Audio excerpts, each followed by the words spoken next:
All right, you bunch of yahoos, strap yourselves in for another episode of Dan and Don's Toxic Masculinity. In other words, shut up, sit up, and pay attention. And welcome back to another episode of Toxic Masculinity.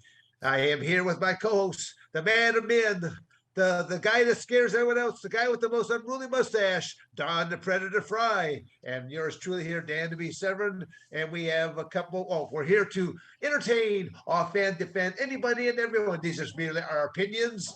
So if we offend some people, well, put your man panties on, because the title said it all in Toxic Masculinity. And our two special guests this evening, we have Mr. Todd Standing and Mr. Kevin Gilligan. And we're going to be talking about the topic of Sasquatch. You heard it right there, folks. Sasquatch. Saskatchewan? Well, I think that's part of where, I think, Todd, is that the area that you go up into into Canada? Which area did he say? Saskatchewan. Oh, no. No? No, Okay. There are. Okay. I just saw this an opportunity to talk about.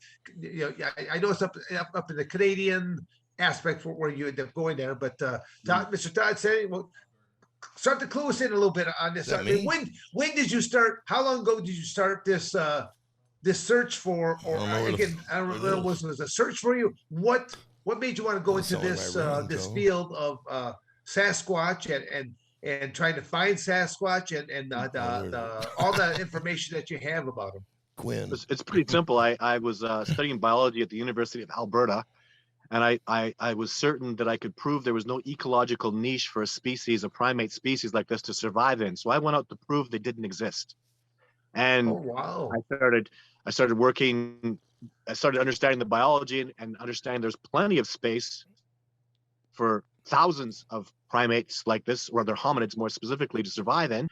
And then I started working with the greatest trackers, not arguably that have ever lived, the Cree Native, well, the Native Americans and the First Nations people here in Canada, we call them.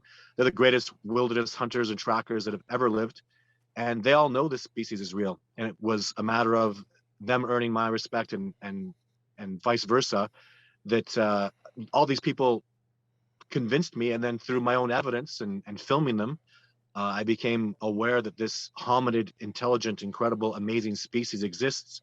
And what's really inspired me and pushed me on, initially I thought this was going to be easy. I thought there were, a bunch of apes running around in the wilderness. And what I've come to discover is it's no wonder we haven't made this discovery, because they're literally living at a higher level of connectivity to nature and to earth. We're starting to understand things now about psychic awareness, telepathy, empathic awareness, communication between individuals. And this species of hominid have mastered this a long time ago. So, and an example that we were kind of talking about earlier, if a hunter went out to hunt them, they would immediately understand your intent. And I'm at the point now where I can be very public about this and explain to people that you could walk up on a domesticated, stupid cow that knows nothing about wilderness. If you walk up on a cow gingerly, they won't mind. If you get down on the ground and crawl towards that cow and start stalking or being predatory towards it, it'll react. And that's a cow. When you talk about a highly evolved, intelligent species that lives based on the law of survival of the fittest, and that's something you guys know about because you're both heavyweight champions, what it took to be the fittest, survival of the fittest. And these are the elite best wilderness survival experts that have ever lived. They are far better trackers than any man has ever been. And when you come into their backyard, they've been taught and learned, and it's their ring. The whole area is their ring. Their survival is based on their knowledge of that place, and you're dealing with beings that are at a level of incredible connectivity to the earth and to nature, which is why I'm so passionate about this discovery, because I know that this discovery can help mankind move back to nature, connect with the earth, get away from domestication, get back into our power, into our connectivity to the earth. And that's why this discovery is so important. And I do shows like this. So they got the complete and ultimate situational awareness going on. Absolutely. Yeah. Well, even Don, as an American, I don't think you could even understand what freedom really is like they do. They have no possessions. Nobody owns them. They don't pay taxes. They don't give. And this don't say that, man. The government would be hunting them down. in a week. Right.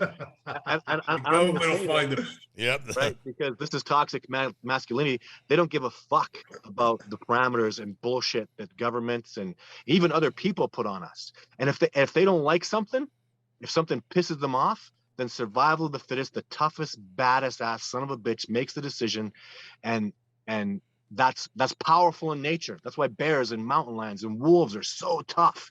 They survive out in these harsh environments, and people don't give them credit. Even as a hunter, what do you hunt? Deer, elk? Right. Oh, you get a Right. you can get a mountain lion tag, you know, and a bear tag, you know, but Right. they're hard to come by. You know, you can carry that tag around in your wallet for 2 years, 3 years, you know, then give up on it. Yeah, and you know you're dealing with literally the Sasquatch are a species that are so highly evolved and so up that I mean I make no qualms about it. The species is real, and just like you guys do, just like you guys said when you were fighters, I'm the best in the world. You want me to prove it? Come and step in the ring with me, bitch. And that's what I tell people. Don't take my word for it. Come out with me, and I will show you a Sasquatch. I did it in my movie. I did it with PhDs. I did it with Survivor Man. And I do it every year. I take people out and I show them a Sasquatch. That's my ring. That's where I am the ultimate heavyweight champion of the world when it comes to Sasquatch, because if I prove they're real, then I win. And if somebody else proves they're real, you just proved me right. So I can't be defeated. And it's this discovery is coming. It's gonna happen. Humanity is ready for it. We need it. Holy shit, do we need this discovery? Like, domestication syndrome is a sickness, and the sheep are starting to run the show, and I'm fucking terrified about it. Scaring me. It's sad. You know? It's sad, yeah. You're noble Don. unless you're a victim. Don, have you seen some of the footage that that Todd has? No, sir. No, sir. No. We got to get you. We got to get you hooked up with Discovering Bigfoot, the documentary. Yeah, I'd like to see it. Todd, Yeah. describe. So, I mean, we're talking about how big are this species, Todd? I mean, what are we talking about? Because how stealth they are, how they're Yeah. able to, you know, we can't find them, you know. Yeah. Well, they have no trouble evading humanity. People are, and even when they show themselves, I have footage of Sasquatch. The Sasquatch have shown themselves to, for sure, at least tens of thousands of people. And when we come out, we say we saw a Sasquatch. Nobody believes us. Part of the thing that makes them afraid of us is they do show themselves to people, and people go out and tell other people, and nobody believes us because we're so goddamn deceitful and deceptive. And they don't have that ability to be deceptive like that, because they're in total communication with one another at all times. They can actually they mind speak is what it's called. And if people aren't aware of the reality of mind speak, of telepathy, you're living in the dark ages. Princeton's been doing this. All the major universities in the world are now acknowledging the absolute fact that you can mind speak with animals, you can mind speak with people. I can sit down with anybody in 5 minutes, prove to them that they're empathic. The biggest dumbass domesticated person in the world, I'll show him 5 different ways that he's been empathic. Tony, he's talking about you. You're up, Tony. You're up. But you know, so becoming free and honest and open is what this species represents when we start to acknowledge them, and when we start to cooperate with them, when they start coming out, and they are trying to do that. They're trying to communicate with me right now. That's why I'm here. I wouldn't be here if they didn't walk out and communicate and show themselves. Every year I take people out, and the Sasquatch choose to show themselves to these people that come out with me, and they're doing that because they see the sickness, they feel what's going on in the world, and they can help, and that's why I train people. That's why I take people out, and this knowledge needs to get out there. I wake up every day working for this discovery because I know it's gonna change the world. This is causing a paradigm shift back to everything that made us in the first place. You know, fuck social media, fuck all this stuff where children are, you know, cutting themselves and damaging themselves and messing up their heads. We got to get back to nature. Nick Diaz is the perfect example. Man, I'd love to meet that kid because he needs to get back to the wilderness. That's his problem. Is he's in this society. He's like a wild animal. People don't know this. You can't domesticate zebras. 90% of species cannot be domesticated, and that's what people like Nick Diaz and a lot of other fighters. They're just like wild, and you try to put drugs and shit in them, and that's horseshit. You're fighting their natural self, their natural way to be, and that's how they need to get out to nature and reconnect. And I can show people that don't take that Ritalin and those drugs that the doctors are prescribing you. Medicine doesn't work unless you're sick. Medicine, they're happy. The COVID's a miracle. You know how much money these guys have made with COVID? Trillions of dollars. They're rich, you know? Right. So it's pharmacies and Medicare doesn't make a goddamn dime when you're healthy and you feel good. And that comes through mental, spiritual, and physical health, right? And that's what these beings do. They're free to do that. And I hope in my lifetime I can learn to be a quarter as free and as open as they are, and to teach that to humanity. That, can you imagine if we all just didn't fucking lie? If we just told the truth, you know? It's even funny to think that. I can say that's unheard of in government alone there, Todd. That's the premise of our show. That's the premise of our show, masculinity, you know, and that's why people hate it, because they can't handle the truth, you know. Right. Yeah, we have a tendency of rubbing their faces into it. But Todd, but when you were going to the University of Alberta in the beginning, what were you pursuing, like academically? Was it something that had to do with psychology, or doing something with wildlife? I started in engineering, and when I realized engineering was staring at a computer screen all day writing programs, I gravitated away from that, and I went into the biology. And I did study psychology. So you could define a woman? Did I find a woman in university? No, you can define one. You can define a woman. That's the newest joke there in society, that they're looking for definitions. You know, they're asking all these intelligent people, that are around associated with the White House, that, can you define what a woman is? And they're like, oh, I'm not a biologist. I'm thinking it was like the dumbest people, and these are people that are leading our country. I'm thinking, oh my God. Well, I'd like to define that. I think a woman is someone who embraces their beautiful feminine side, as well as embraces a man's masculinity and his strength. I think that's the perfect kind of union. And maybe I'm old-fashioned to think that, but I have an amazing girlfriend, and I've had amazing relationships. And when a woman is feminine and beautiful and in her feminine power, and even allows me to be not toxic but just masculine, let me be the protector, let me be like we were designed that way. I'm bigger and stronger than a woman because I'm a hunter, I'm a gatherer, I'm a protector, and it's in my nature to be strong like that. And a woman that allows me to embrace that is powerful, I think, and that's a great relationship, in my opinion. Absolutely, yeah. She's gonna let you be a man without cowering down to you, Yeah, absolutely. Stand up to me, call my bullshit. Like, this is a relationship. Let's grow together. But also, I can't. The worst thing my girlfriend could ever do to me is if I hurt her feelings and she cries. I feel like the biggest asshole in the world. If she lifts me off and calls me names, it doesn't hurt as much as my masculinity harming that beautiful femininity, because that's really, I feel it's my job as a protector, as the male, to protect my children, to protect my mate to a certain extent. And I don't, if I truly give them harm, that damages my masculinity, doesn't it? Right. Sure it does. So, Yeah. Yeah, no, it's. And I feel the Sasquatch are teaching me that. I mean, they're literally the reason I'm getting such tremendous success and so many other people aren't, is they're literally my teachers. I'm their student. All I do, that old expression, when the student is ready, the master will appear.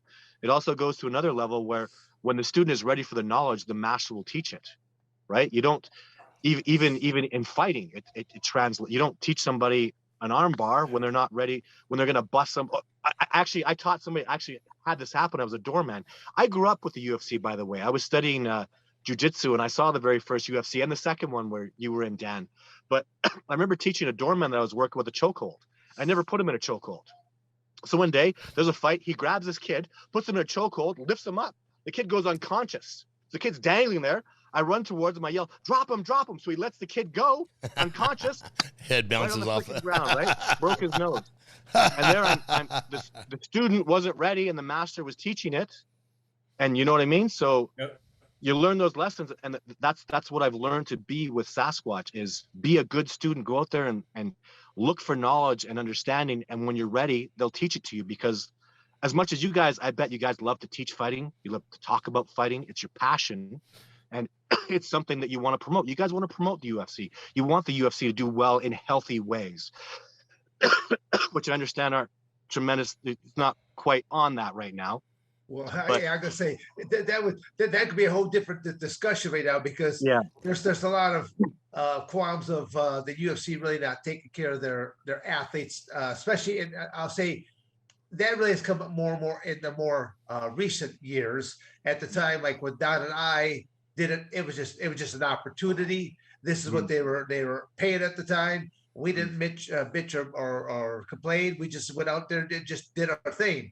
And but now when they're starting to look at what these athletes are being paid compared to other combat sports like boxer, kickboxing, but then you look at even other professional athletes like American football, soccer players, and things of that nature. You know, the mathematical equations are not even close. So I can understand where a lot of athletes are, you know, they've got their qualms right there. But I always tell people, no one put a gun to my head to say said to me that I have to go in there or else. I mean, it was kind of like going, I went in there free will. And I think we had a part of that conversation at a different time where, I mean, Todd, I didn't tell a single family member what I was doing at the time because I didn't want them to be nervous about that. And then, you know, just and how the story goes is two of my uncles happened to stumble on that UFC event, and they make a phone call over to my parents' house. And my father, who never answers the phone call, answers the phone, happens to answer it that night. And my uncle's like, "Go, well, do you know where your son's at?" And first off, I got 4 other brothers, so I had to go through the list there a little bit. And they're like, "No, Danny," and my dad's like, "What, did he down in cold water?" Blah blah blah. And my uncle's like, "No, he's about to climb in this cage. He's about to do this." And my uncle and my dad's like, "What the hell?" You know, he can't believe this. And but after each match, you know, my uncle's called back. Well, you know, he won. He's okay. Oh, he lost. He's okay. Well, Todd, here I am at 37 years of age. I get back home, and I have a message to call your father. Now, that's not normally usually a very good message to say, call your father. And here I am at 37 years of age, basically being bitched at by my father for making him nervous. So it just goes to show you, it's a term of endearment, because it doesn't matter how big and bad you think you are, you're either mama's little boy or daddy's little boy at that point in time. And I was look up for it. And I was 30 years old. Well, Dan got me a couple when I was 28, 29, but I got into the UFC. Dan got me in the UFC when I was 30. I had to go over with Becky Levi and ask my parents' permission to fight. I never heard this one before, Don. This is great. Yeah. So we pitched the story, you know, pitched it. And my dad looks at my mom and says, "We might as well let him. The boy's going to do what he wants to do anyways." You know? That's great. I feel like it's not a feeling. Obviously, you guys buried a mythos when it comes to fighting about how grapplers and how real fighting is. Because you know, I grew up knowing that, you know, all the stuff we were seeing was just absolute bullshit. You know, it's more of a dance than a real fight. I remember my Shidoshi, who taught me, we had 2 Golden Glove boxers were fighting. He goes, "Watch, I bet you within 30 seconds they'll be rolling around the ground. They won't know what the hell to do." And he was right. These 2 guys latched onto each other, no referee to pull them apart, and they're looking like Nancy's trying to punch each other. And then he said, "I could teach you how to fight on the ground like that. I could teach you how to fight really with that. That would be your home, where you'd be comfortable." And so I'm grateful that you guys went out there and proved the reality of what's going on with fighting. Well, the competition. I'm sorry, sir. Go ahead. Okay. Well, what you gonna give me seniority because of gray hair? Yes, sir. Yes, sir. Okay. So what you said there on that, Todd. I mean, it just. See, I lost my train of thought. What's up with that right now? That little interruption, just lost my train of thought. I'll take advantage of it. Well, Dan and I had the competitive factor. You know, I mean, you hear these people say, "Oh, I should have went to the UFC, or I could have done this, I could have done that." If you were really the competitor that you claimed to be, you'd have done it.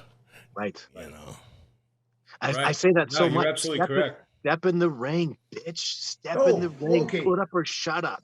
Yeah. Right. I live by that. Yeah. What you're talking about before about the combat aspect. I always tell people I was basically a one-trick pony, knowing that I was just a grappler when I walked out there. I never, I was never going to win a match with my fisticuffs, but always, when you watch combat sports like boxing, kickboxing, Muay Thai, karate, kung fu, that gentleman or that woman out there in that striped shirt gets more of a workout than what the athletes do because they spend more time separating the two athletes. There's like no fellas, no ladies. There's none of this huggy squeezy type action taking place. Got to back up. We got to punch, kick, knee, elbow. But I always tell people that I was good at not getting hit. To get to that clinch, to get to that takedown, or to get to that jam them up against that cage wall. And as a grappler, my skill set's just commencing. I'm in my home turf right now because the moment that they're clinched, taken down, or jammed up against that cage wall, you neutralize 90+% of their arsenal. Any striker worth their weight has got to have space to create that motion, to throw those punches and things of that nature. I mean, it's agility. They need agility, and movement. Except for Don. You know, well, that was good. That close quarter combatants. that dirty boxing. That phrase always stupefies me. Dirty boxing. All boxing's dirty. God, yeah, exactly. Dirty boxing. Come on, it's all dirty. God damn, that phrase makes no sense to me at all. No, a fight I want to see is, I know that the Sasquatch, they have a dominant male, and he does have to fight off his competition. I was around for such an event where I was up on the mountains and I heard these two Sasquatch fighting, and what I saw on the trackway after was grappling. I saw them pushing against each other, shoving against each other, trying to move each other. Maybe even in the trackway that I saw, it was a lot kind of sumo-like. But man, I'd love to see that, because these guys, these guys are over 9 feet tall. They weigh around 900 pounds. They're literally minimum twice as strong as a gorilla. And to see an altercation like that happen between these two behemoths, even what was awesome too was I saw, so the Sasquatch, I call him Seeger now, that runs my troop. He's about 9'3", and he's about 920 pounds. He fought a Sasquatch that was easily 9'10", outweighed him by 100 pounds. And how did he win? I guarantee you, it was technique. It was timing, right? It was a wiser, older individual who just knew how to move, and maybe even had a bigger heart. More is at stake for him to protecting and guarding his family. Yeah. This other guy walking around with a heart on. But there's so many layers of what I have studied and watched in fighting in the UFC that I apply to my life. This is no coincidence I'm here. I'm a huge fan of the UFC. I've loved it my whole life. I've always been so grateful for it. I'm the guy that my buddies and I, like, we're just joking. I like to fight. Like, I'll have a buddy of mine. He's some kind of Jukondo, or my new friend's a ninjutsu guy. I took him on an expedition. I was like, let's fight. He goes, what do you mean? I go, I really want to see what you're made of, because we're friends, and let's test each other's mettle. Why can't we athletes go have a race? You're doing 100 yards, I'll beat you. Let's have an altercation, and let's just be friends after and see who wins. And I've always been good with that. It's fun with me. I love that.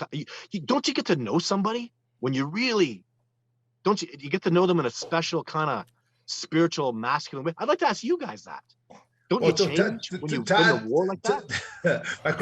My first quick question to Todd, I'll let Don answer that. Is it hard for you to keep friends? Yeah. with this collision type of.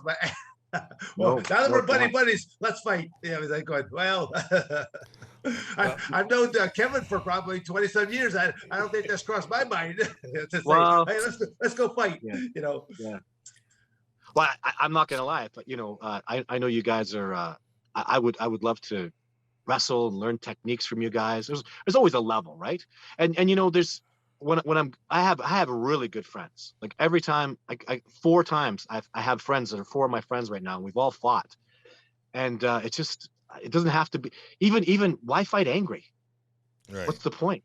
It's not. It's you train for fighting. Why can't we go have fun?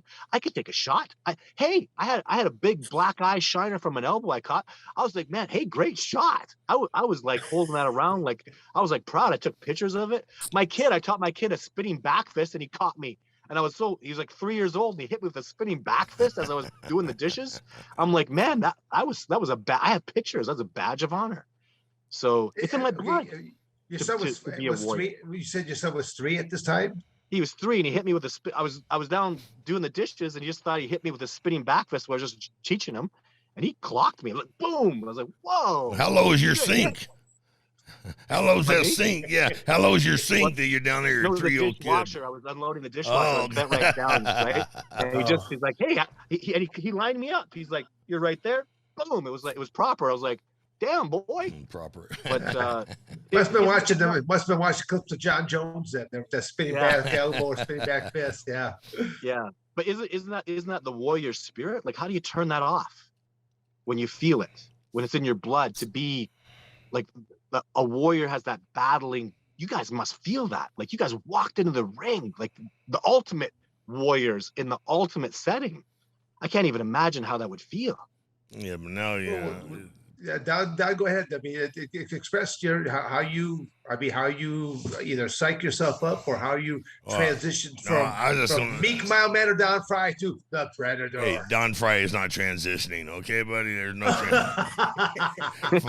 I forgot. You still identified as a male this morning. That's right. That's right. Oh my God. It's just, nowadays it's hard because somebody talks shit, gets you to go after them, and then they sue you. You know, you're naked and shitting on the street. You know, criminy.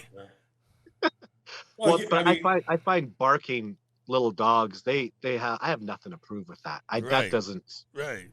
I know they can get under your skin if it gets to family and stuff, but those barking little dogs, because that's not the point. When I see greatness in a warrior, and I can just, even, I played football too, and I got to experience that a lot. When I got on the field, it was like going to war. Yeah. And after, it was all respect, because even my competitors brought me up to another level, and I just admired that. So even I could go to war with all these people now, right? Because you're in America, you're battling with Americans. At one point, you have to stand up for America, and you guys go together hand in hand. And now you've iron sharpens iron, right? Right. You guys have tested each other's metal. Absolutely. And now you know, because even with my friends that I talk about, I know those boys. I've seen them out in the wilderness. I trust them because I've fought them and I've tested their metal, and they're tough sons of bitches. Those guys, they have that heart where they would like die to win, you know, and that's helped me build a powerful relationship with people, and I'm sure you guys must have experienced that. Oh yeah, but we do it to people at equal standings, you know. I mean, for us to, you don't know how many times some fucking idiot come up and says, "Hit me! I want to see what it feels like to get hit by Don Frye." No, you don't. No, you don't. You know? Yeah, I can't even imagine. That's the price of fame, right? I get idiots to say stupid shit like that too, but people like that just can never understand, and there's no integrity in that. It's weak. Yeah. It stinks, you know. And I heard you got removed from a UFC recently because someone tried to pick a fight with you. Oh man, crazy. Say Mike Tyson probably had the most recent that was beautiful occurrence on an airplane. Yeah, did not end all that well for the gentleman. Yeah, that was quite a video. Yeah. And everybody had their cell phones out, and I forget, everything basically fell back upon the barking dog, as you guys were talking about, the barking dog, the Chihuahua that was instigating everything. So he deserved it, and life goes on. Well, talking about UFC 274, who you guys liking? Who, between some of the headline fights, and it's a packed card, man. They got so many good fights on this card Saturday night. Yeah, with Gagey. Gage is a main event, right? Yeah, Gagey Oliveira. Yeah. I like them both, but I gotta go for Gaethje's Arizona boy, and I just watched a couple of the embedded videos, and Gagey seems real relaxed, and he seems real confident, and that's a scary Justin Gagey. That's a scary Justin Gagey. So that I'm sure that's going to be a great fight. What an excellent example of with Justin Gaethje is coach and student. The way Trevor had just put him, just molded him so perfectly. Again, that comes back to the Sasquatch, because I feel like the better student I am, the better they mold me, the faster I can help this discovery move forward. And but what, honestly, with the UFCs, I don't even, I want to see a good fight, like with Rose. I think Rose is gonna what's her opponent's name? That Yeah, I know what you're talking about. Carla Esparza. Carla, yeah, I think she's gonna smoke Carla, but I don't want that though. I want a good fight. I'd like to see people go out on their shield. I'd like to see people get a good chance to see how tough they are and show their heart. I always want a great fight first and foremost. Well, nobody's throwing 80-pound logs at us, so Yeah. So we're safe in that. So was that the old Sasquatch that tossed the 80-pound log at you, or which one was it? That was, they were teaching me a lesson. Again, that was me. I was being a bit of an ass. What was happening there is I was approaching a Sasquatch, like I was getting footage of, and there was a Sasquatch off to the right of me telling me to stop, like growling at me. You can kind of hear it. He's growling at me. And I kept moving forward, and I wasn't supposed to. In those moments, though, I really have a program, because I do feel stress and I do get pressure. And so I put a program on, and my program is just keep moving forward and keep filming. And that was the wrong program, because and I'll tell you, that log that got gently lobbed at me, I don't know how they threw it so gently at me. That log was 80 pounds, and the Sasquatch must have been 10, 15 yards away. I don't know how he threw it so gently, or maybe I was just in so much of adrenaline mode that it hit me and I didn't feel the impact as much, because it hurt me. Like my shoulder, even to this day, it hurts. But if he wanted to, I mean, he could have smashed me with that log. Maybe it was a shack free throw, and he was aiming 3 feet away from you, and being a shack free throw, it hit you. It was. I'll tell you, it was gentle, and if they wanted me gone that day, I wouldn't be here. So even the fact that my teachers, I was going to say my coaches, but my teachers, which is what the Sasquatch are to me, really are patient with me, and they're. Man, if the Sasquatch ever wanted me or anybody else gone, we would disappear and nobody would ever find us again. There'd be no hope. How many excursions a year do you typically do, Todd? Well, I start them in May. So I'm starting my first expedition next week.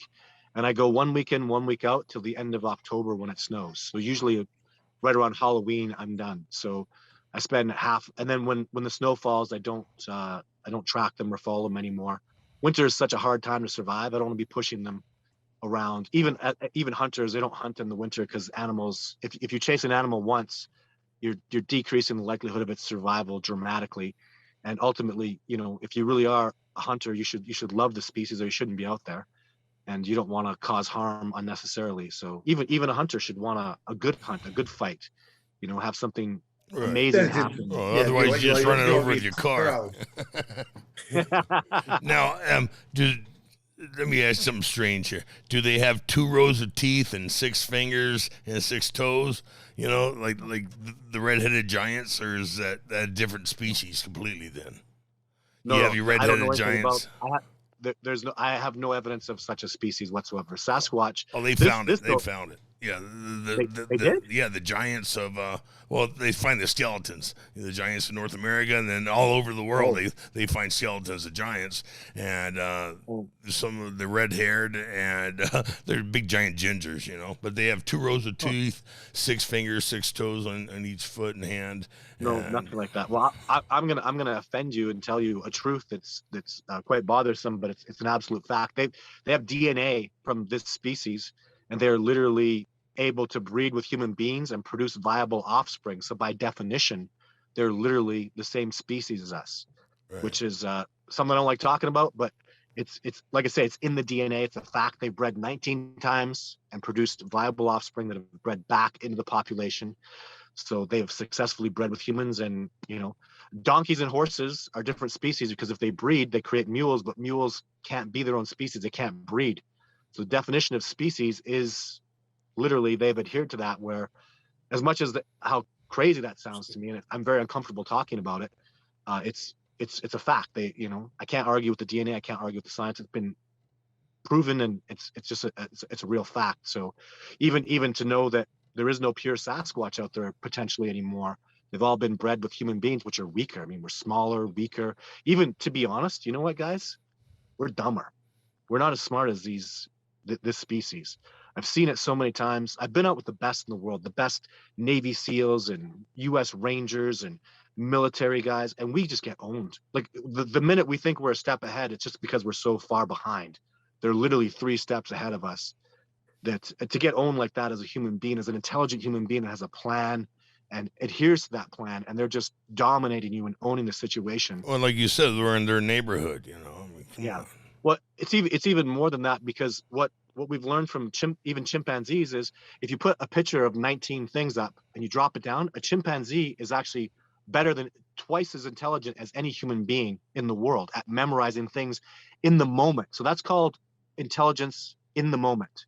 So when I'm in the moment with a Sasquatch, they're able to outthink me out of that. The only chance I have is the planning and organization of that moment. But they see that coming. Why would I want to get the upper hand on these individuals when they're so amazing? I even feel like what I've gotten over too is I don't have anything to give them. They are free from everything. Like, can you imagine a Sasquatch wakes up in the morning from a tree, rolls out from a tree, has no possessions, nothing. He's naked, and he's waiting for me to do something. I brush my teeth, I put my glasses on, I get my boots ready, I tie, I prepare my lunch. I do all this shit. Takes us an hour to get ready. He literally rolled out and was like, let's go. He's got everything he needs right there. He doesn't do shit. He is prepared. Now that is freedom. If you can really he wakes up in the morning and goes, I'm going to have a bighorn sheep today, because he knows exactly where they are. I'm going to go get salmon. I'm going to have elk. Like, they live with that kind of freedom to do whatever they want, and nobody tells them what to do. They're completely free and transparent. And I'm trying to understand how that could even be to live that way. Like, no bills to pay, not owing anything to anybody. You're just really, truly free. And that's why I have so much. That's why I think we all have so much to learn from them, because at the end of the day, the bills don't fucking matter. You know, the clothes you're wearing, the car, all that shit. We put so much faith that what's going on in our social media, how many fucking followers is what kids are worried about now. Are you fucking kidding me? Yep. Who gives a fuck? Like that, like what the, that's insanity. Literally, the Sasquatch look at us and we're a bunch of zombies walking around staring at our goddamn little electronic devices that we can't do anything without. And they're going, man, you are so, like, that device is literally owning you. You can't do anything without it now. It's another control, you know? Who doesn't? I see old people, phone, staring at it, looking at it, playing games, needing that's another method of control, and it's fucking working. Yeah. Okay. You go to a shopping mall and you just do a quick 360. Try to find the one person that does not have it in their hand. First off, it's awkward. You just can't shove it in your shirt pocket or something like this. And what blows me away is the chick who's wearing skinny jeans that I don't know how she ever got them on in the first place, with a shoehorn, I imagine. She's got that cell phone shoved in the back pocket. I'm thinking, that's $1,000 computer, and it's screaming, no! Or yes. Yeah, baby. Yeah. Yeah. But that's what people learn on my expeditions. I literally usually it goes like this. The wife is a little ticked at the husband for going out the first year.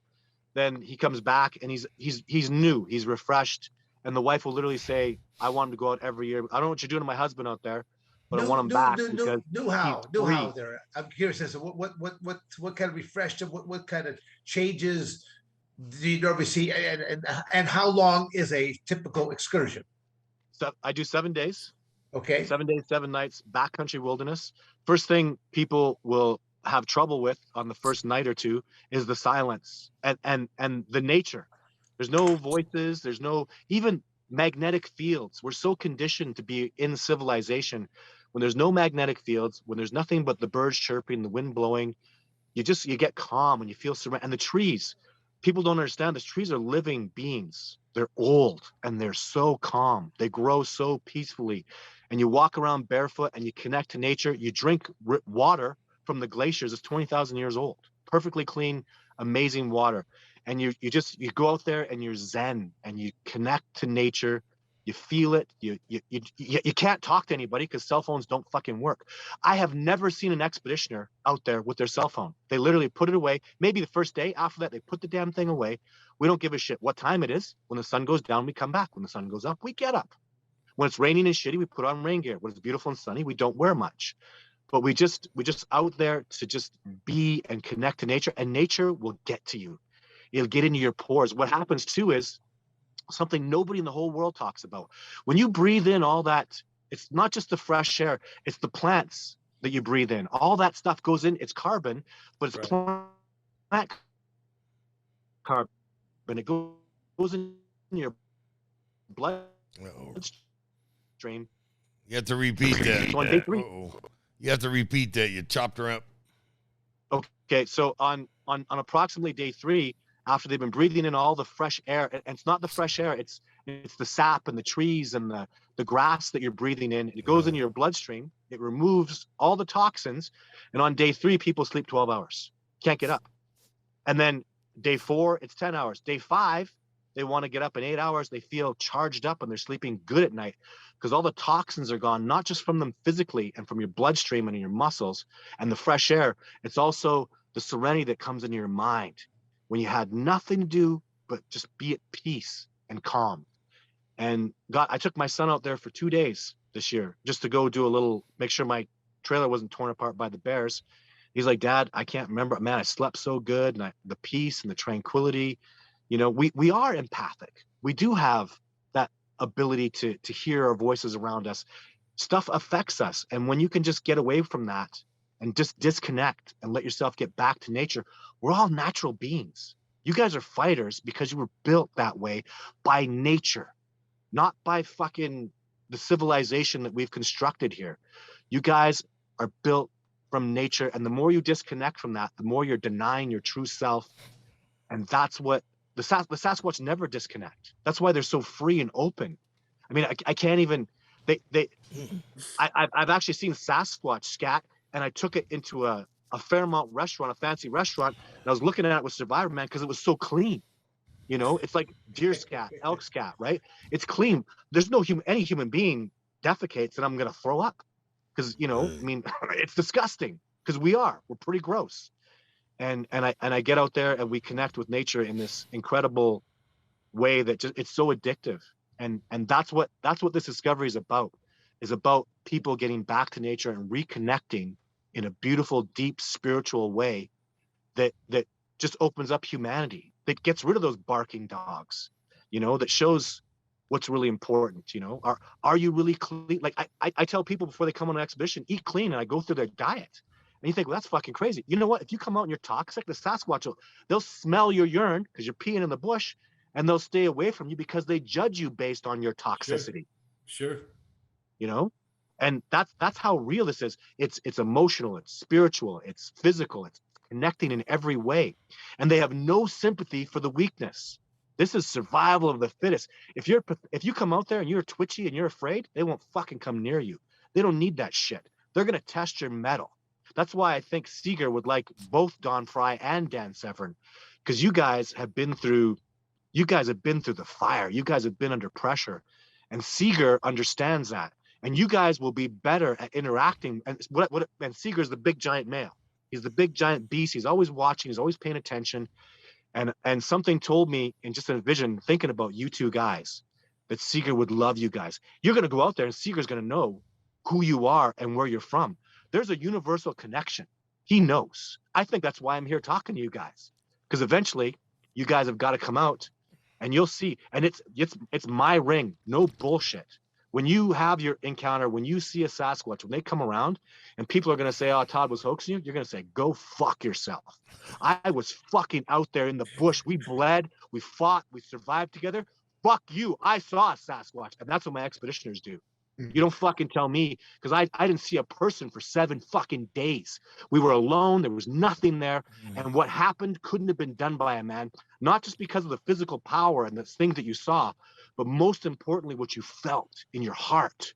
And these beings, since they're so empathic, they'll connect to you. They'll open up channels in you that you didn't even know were there. And that's freedom that I was talking about. That freedom to just let yourself flow and break open and let this individual, this incredible being, let him open you up in a way I mean, that's the ultimate thing, is when the Sasquatch comes around. And they don't come around for chumps. They don't come around for weak people. I've experienced it so many times. Like this whole thing, something's going to happen with Joe Rogan. Joe Rogan's a big hater of mine. And so now I'm going to go do Joe Rogan and he's going to say, well, fuck you and bullshit. And I'm going to say, shut up, bitch. I'll take you out and show you a Sasquatch. But is he really going to get success? Is he really clean?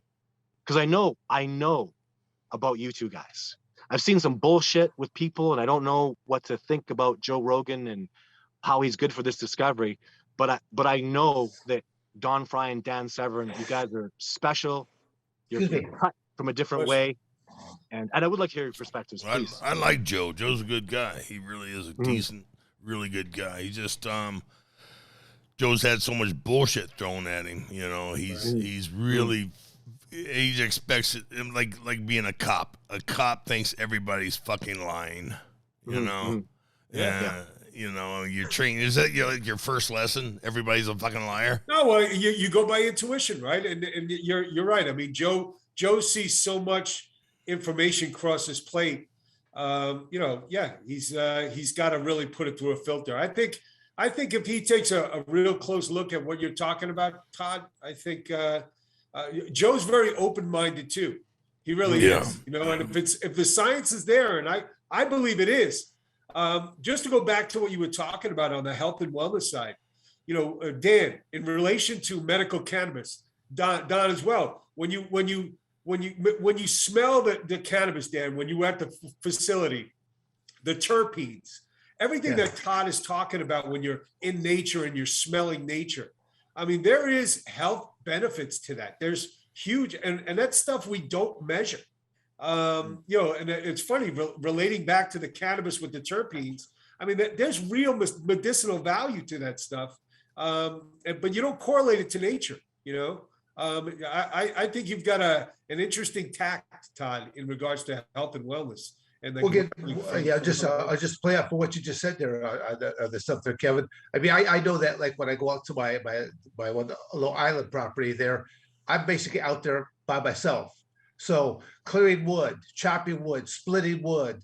I mean, there's a lot of physicality to it all. And then you're prepping of your own meals. And you know, I love always having like a little bonfire that's taking place. And there's nothing more relaxing to me just to see the fact that you've done all this big physical manual labor and you're doing all the stuff to provide your heat. And that I got a wood stove that's the only heating element that is for this cabin. So I enjoy that because I feel it keeps me back in tune to where I came from. You know, growing up on a farm, you know, you always had to take care of the animals first before you got taken care of. You have to do it at a certain time frame so that you can still walk up and catch the bus so you can go to school. And then when school is done, you don't just go home. You got your practices. It always depends on what time of season. Is it football season? Is it wrestling season? Is it track and field season? And so you might not get home, or you might have been to an away game or something like that, away match. It might be midnight by the time you get home. Guess what? You still have to take care of those animals at that point in time. So, yeah, I understand that responsibility. That's where, you know, I always kidly say that I've been living out of a planter pretty much most of I think probably by my junior, senior year, I was already living out of a planter because of all the wrestling I was doing during my summer months and that. Well, everyone else was just goofing off for the summer. I was like always looking for the next wrestling tournament, next one, so that I could gain recognition, I could gain achievement, so that I could go to college without having to pay for it. You know, ambition. What about your hunting, Don? I'd like to hear about what you do and how you hunt. Partner, I haven't been able to hunt in probably about 12, 15 years. Yeah, probably 08, because my back was started going bad on me probably in 02.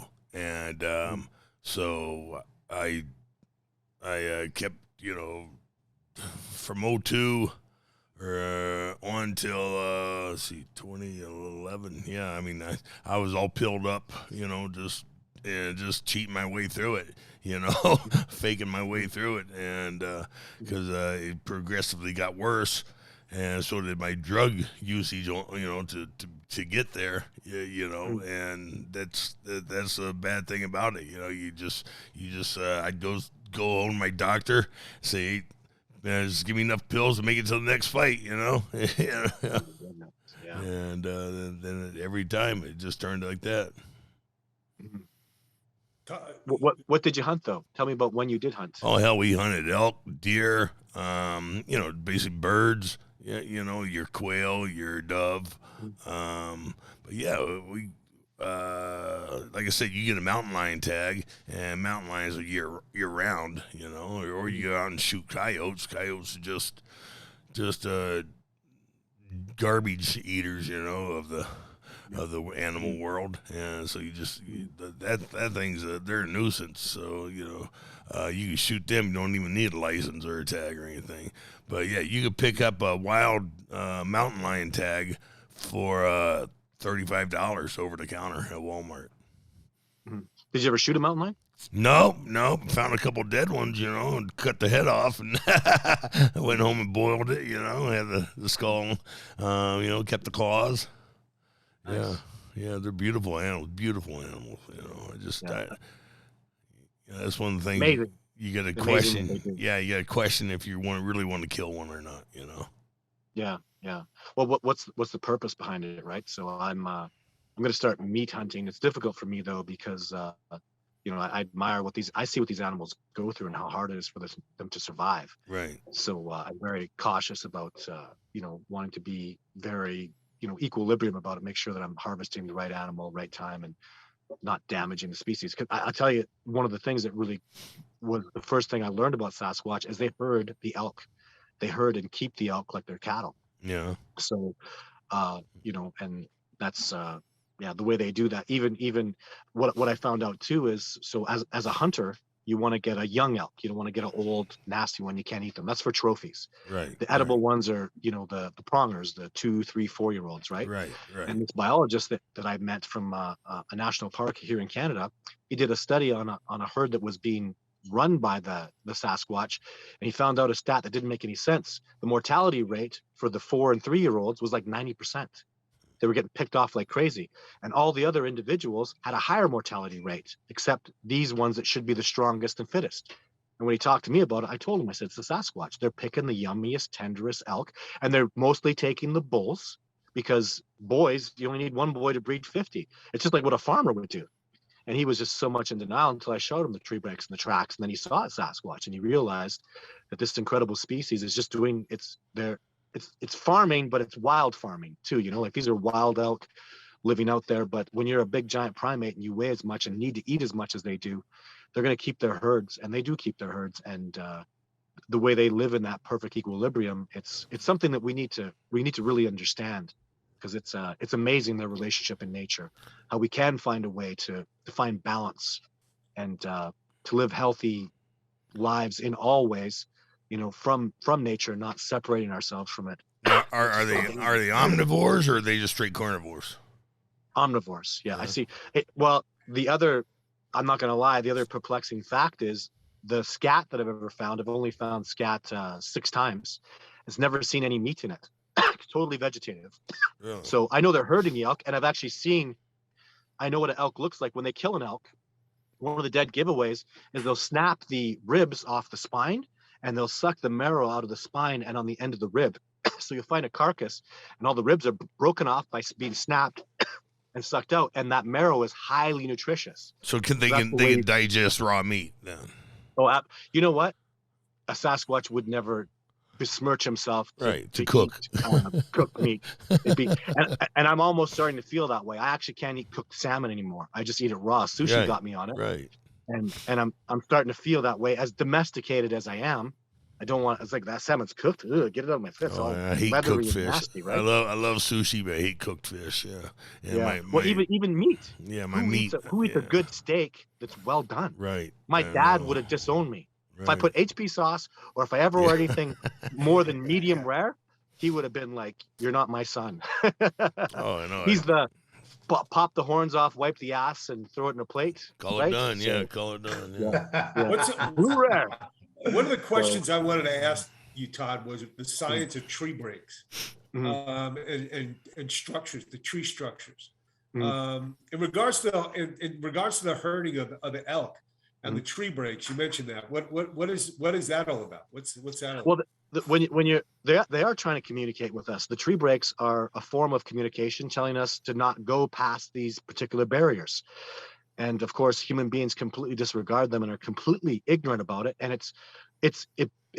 and I'm going to swear, it blows my fucking mind how Right. ignorant human beings could be. Like a tree break, I demonstrate it really well. You guys would understand, like when you take this, what they're trying to do with the tree break is they're trying to impress upon you, not just that they're there, but the power they have. They take a tree that's, let's say, 5 inches thick, and they do a pressure break. So they'll break it like this, which is impossible for even a gorilla to do. I don't even know how they get the power to do this. So I look at these tree breaks and I'm absolutely fucking astonished. They don't use leverage. Like leverage, you can break it. They will literally, it's called a pressure break, and it shows because the break is so clean. Looks like snap the neck clean. And they do this and we disregard it and we don't understand it. And it just shows me how ignorant human beings are. To like, people will walk past it and walk under it, and the Sasquatch is up there going, what the fuck am I gonna do before it gets through to you pinkies that I'm trying to goddamn communicate with you? And they'll do dozens. I've seen hunters come out and go, holy shit, the whole forest is all fallen, and it's directional breaks pointing at his cabin saying, dude, you're cool, but don't go over here. And he will literally, these guys will, I go out and I try to demonstrate, dude, that's not nature. Like that doesn't happen naturally. They're trying to tell you something and let me help you. But people are so goddamn ignorant and, thinking that I'm crazy. I'm the guy out there saying wrestlers will whoop your ass. And I go, no, those kung fu guys are awesome and amazing. And they weren't, were they? How many? Well, what's interesting is, when you had Meldrum out and Les Stroud, Mhm. And the way they were really looking at these tree breaks, it's fascinating. It's how is this done? Yeah. It's really, once I show people, you really feel like, wow, we're just that ignorant, aren't we? Like we've been looking at these things. Even I teach people all the time. And, this one guy in Montana is like, dude, there are tree breaks. They've been happening here since like my grandfather. Like there are 80-year-old tree breaks here. And we were completely disregarding them. And the Sasquatch are literally leaving us this fucking broken tree pointed right over the trail. Like, hello. Right. And we'll go, oh, no big deal. And I take out brilliant men like the PhDs, like Survivor Man. Survivor Man had no knowledge of this whatsoever. And now, I mean, he's absolutely convinced of the fact that this is done by Sasquatch. Was he only ever out there one time, or has he been a couple excursions with you, Todd? Or four different times he's been out in the world. We've done 4 episodes of Survivor Man Bigfoot, and every episode he live interacted with the Sasquatch. He actually got a photograph of the top of the head of a Sasquatch. So that's why the Joe Rogan thing comes in, because he goes on the Joe Rogan show, and Joe Rogan says, my footage is fake as fuck, quote unquote. And Les is like, well, I was out with him, and I'm not normal. I don't want to be normal. That would hurt my feelings. Les will say, the guy's a little out there. He does some crazy shit, but if you listen to what he has to say, Now, what about it's impressive. What about the apples you leave for him to eat? Yeah, well, this is how smart they are. If I put cameras out, first of all, these are the greatest trackers that have ever lived. Yeah. Those stupid cameras always have a piece of glass on them. You're never going to hide that. But what's happening that I hope people can understand is, if I'm trying to trick them, if my intent is this apple comes with a consequence, that energy is off and they won't touch them. If I go out there and say, you're my teachers and I admire you and respect you, and I'm giving you this apple that's organic and clean to nourish your body out of respect for you being on this land, they take them every time. And I've proven it a dozen times. I just proved it last year. I had an expeditioner come out, he put an apple up and he said, I want him to walk over here so I'll see some tracks. This is a good, honest, amazing friend of mine. And I just shut my mouth and I said, can I record you saying that? And he put his apple up, and they took every apple but that one, because his intent was derogatory and negative. And energy matters, guys. It matters so much when you're dealing with these beings. It should matter in every walk of life, shouldn't it? It should, but that's not the world we basically live in, Todd. I'm curious as to how many Sasquatches are in a tribe, or is it just a family unit? How many are typically together? Well, this is just my theory. Is it's a male-dominated troop, and he has a family with his harem of females. So I'd say I've seen as little as 5 individuals in a troop, and then I've seen potentially as many as 20. But again, that's just my working theory. There are other people talking to me about there's potentially monogamous couples. they're Muslim and Mormon then. Right. Right. So, well, it's gorilla. Gorillas do that. They have male dom, and that's what happens when the males are significantly larger than the females. It's called sexual dimorphism. So you can tell it to your girlfriend, well, I'm so much bigger than you, I'm not meant to be monogamous. But that's nature, right? Lions are much bigger than the lionesses, and therefore he commands a group. Whereas you get birds, males and females of the same side, they're monogamous, right? So, and it follows through with cheetahs and, so many different species. So I use nature, a combination of nature and human beings, or old world human beings, what the Native Americans and First Nations people did, because they seem to be kind of on both sides of the, they're the ultimate natural nature being, powerful and strong, bigger than a gorilla, but they have an intellectual capacity that even clearly, I'm not even making any bones about it.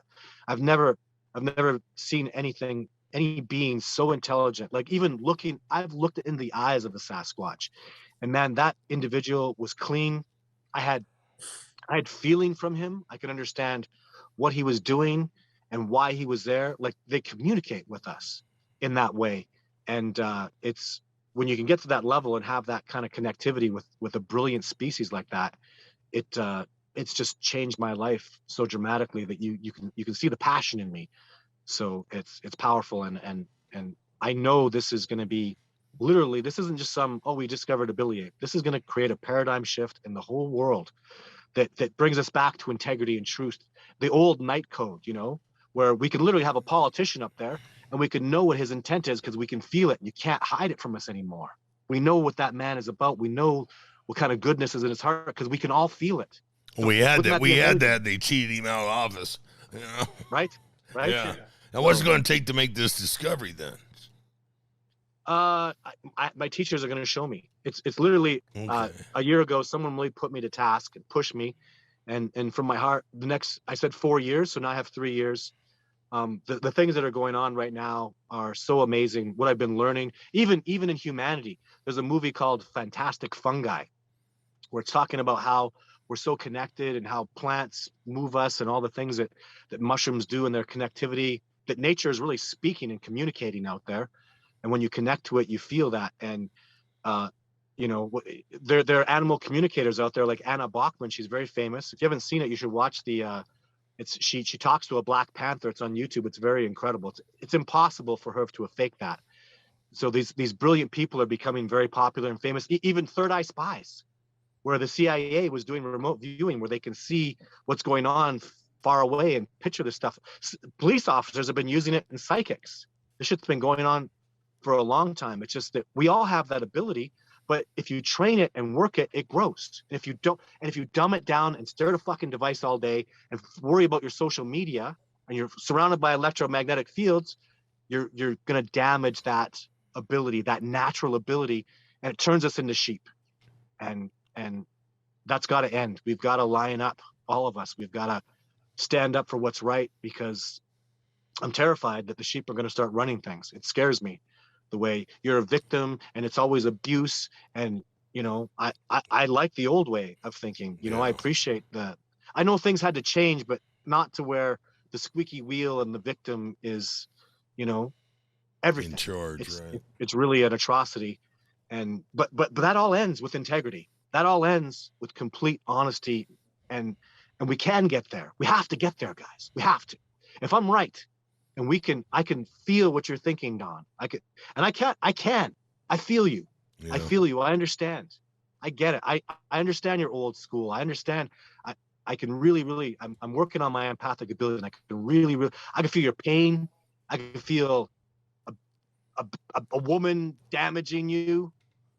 I don't know anything about you, and I feel the dad in you. It's powerful. I love my little girl, man. I treasure that little girl. Oh my God, she's my heart. And family court tried to take her away because I'm a man. Yeah. So it's horrible, and that all that shit can end. We can really have a world of justice and integrity that we dreamed about as children. by just being transparent and honest, because that the hate and the lying and the wheeze, that's all negativity. It's a sickness and it's weak. And I want to overcome that for the next generation. I want to leave that for the children, a world where we can just have that level of communication. And we're gonna evolve to it. You got to see it coming, guys. They're teaching it in every psychology course in every university, that empathic and telepathy is an absolute reality. And they're right. And the fact that that's right is you can't lie anymore. I can literally sit down in a room with you and I can feel that energy. Just even 2 days ago, I took my little girl to her day home. She's 3. And some dude was like following and looking, and I got angry. I felt like this, there's something wrong with this son of a bitch. And I put my little girl went away. Luckily he took off, and I was pissed. I wanted to go I was like hostile. So I phoned the police, and I talked about the vehicle and everything. They came out and they found him. He's a pedophile. And I felt it, guys. Like that's powerful. The police were like, how the fuck did you recognize him or something? And I was like, no, but the hair was standing up on the back of my neck. And he had sunglasses on. He was trying not to look, but I could just feel like that's my little girl, man. And I just got so primordial.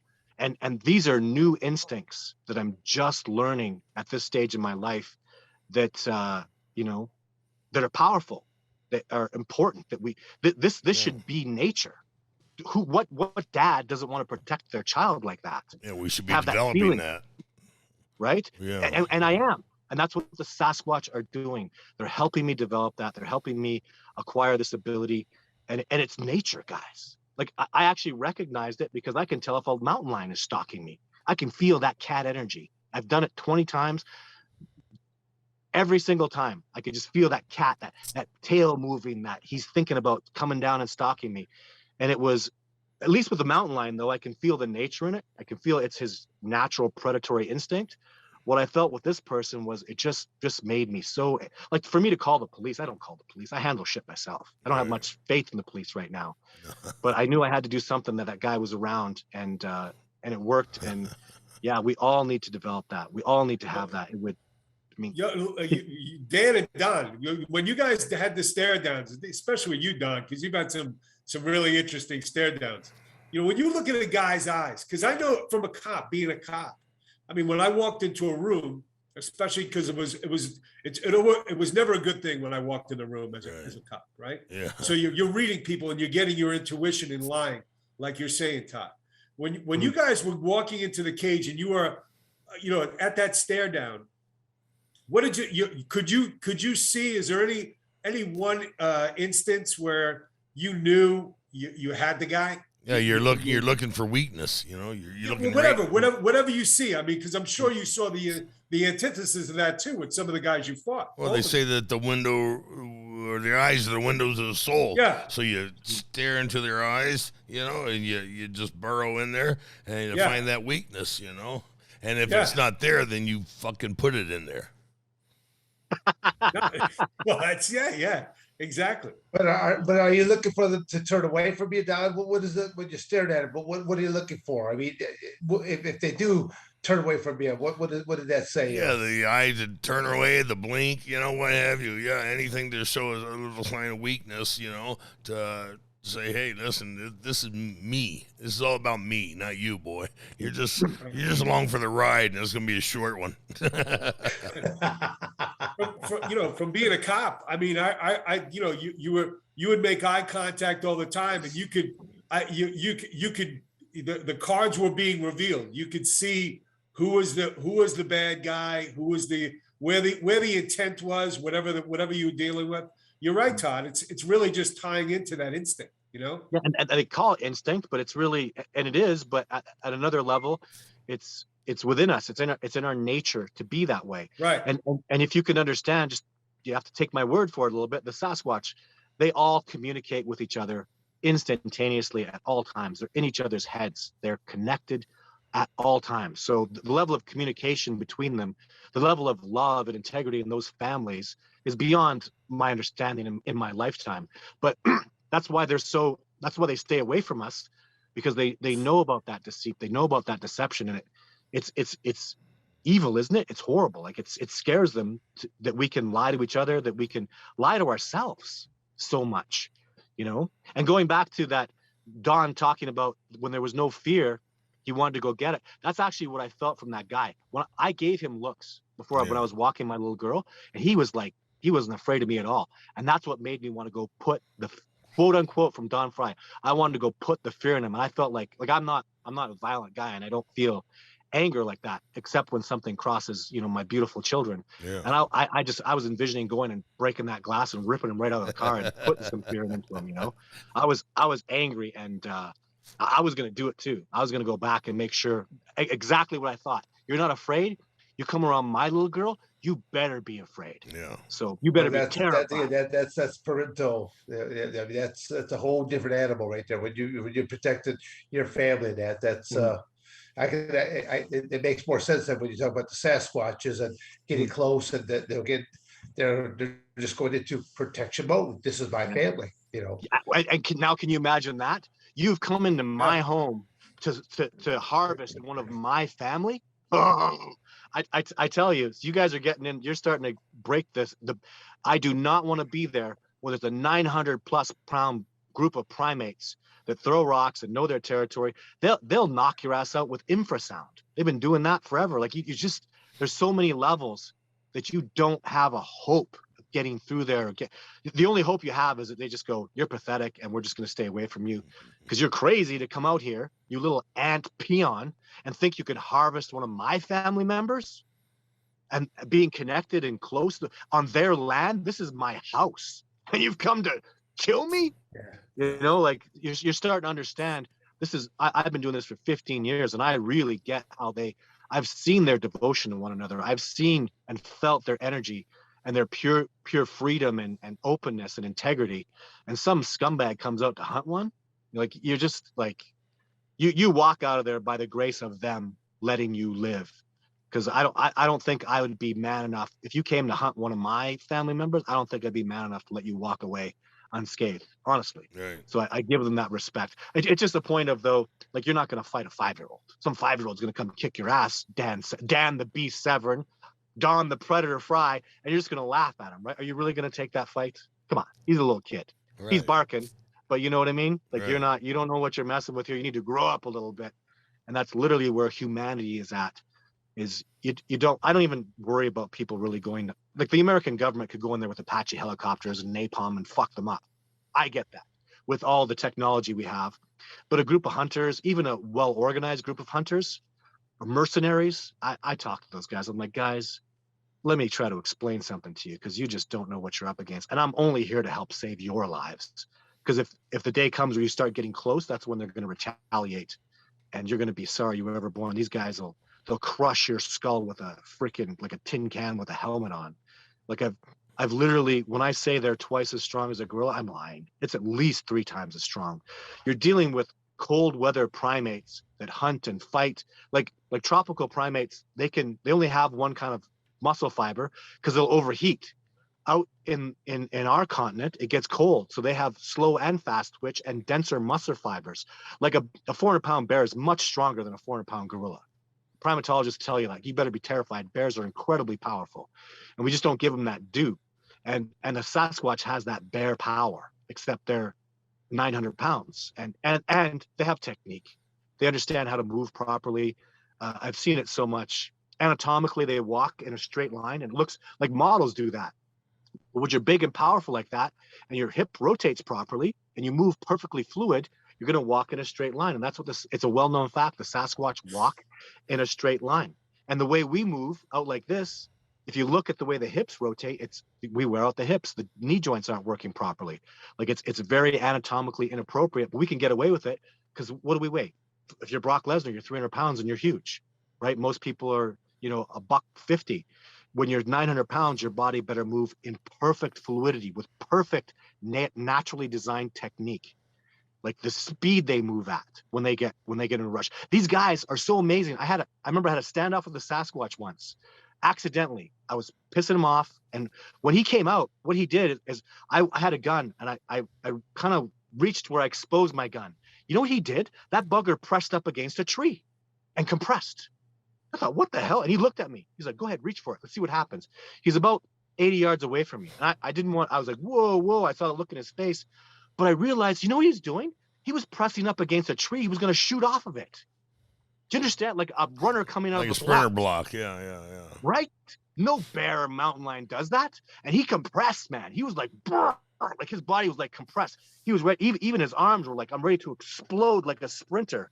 And I'm coming for you. You draw that gun and it's going down. And I felt his energy that way. And I was like, woo. So these Hands days, up, I'm out. these days are cold. They're all cold weather, or are there some in hot weather, warm weather? I only have, when you start getting down into like Texas, where they have little deer, no elk that I know of.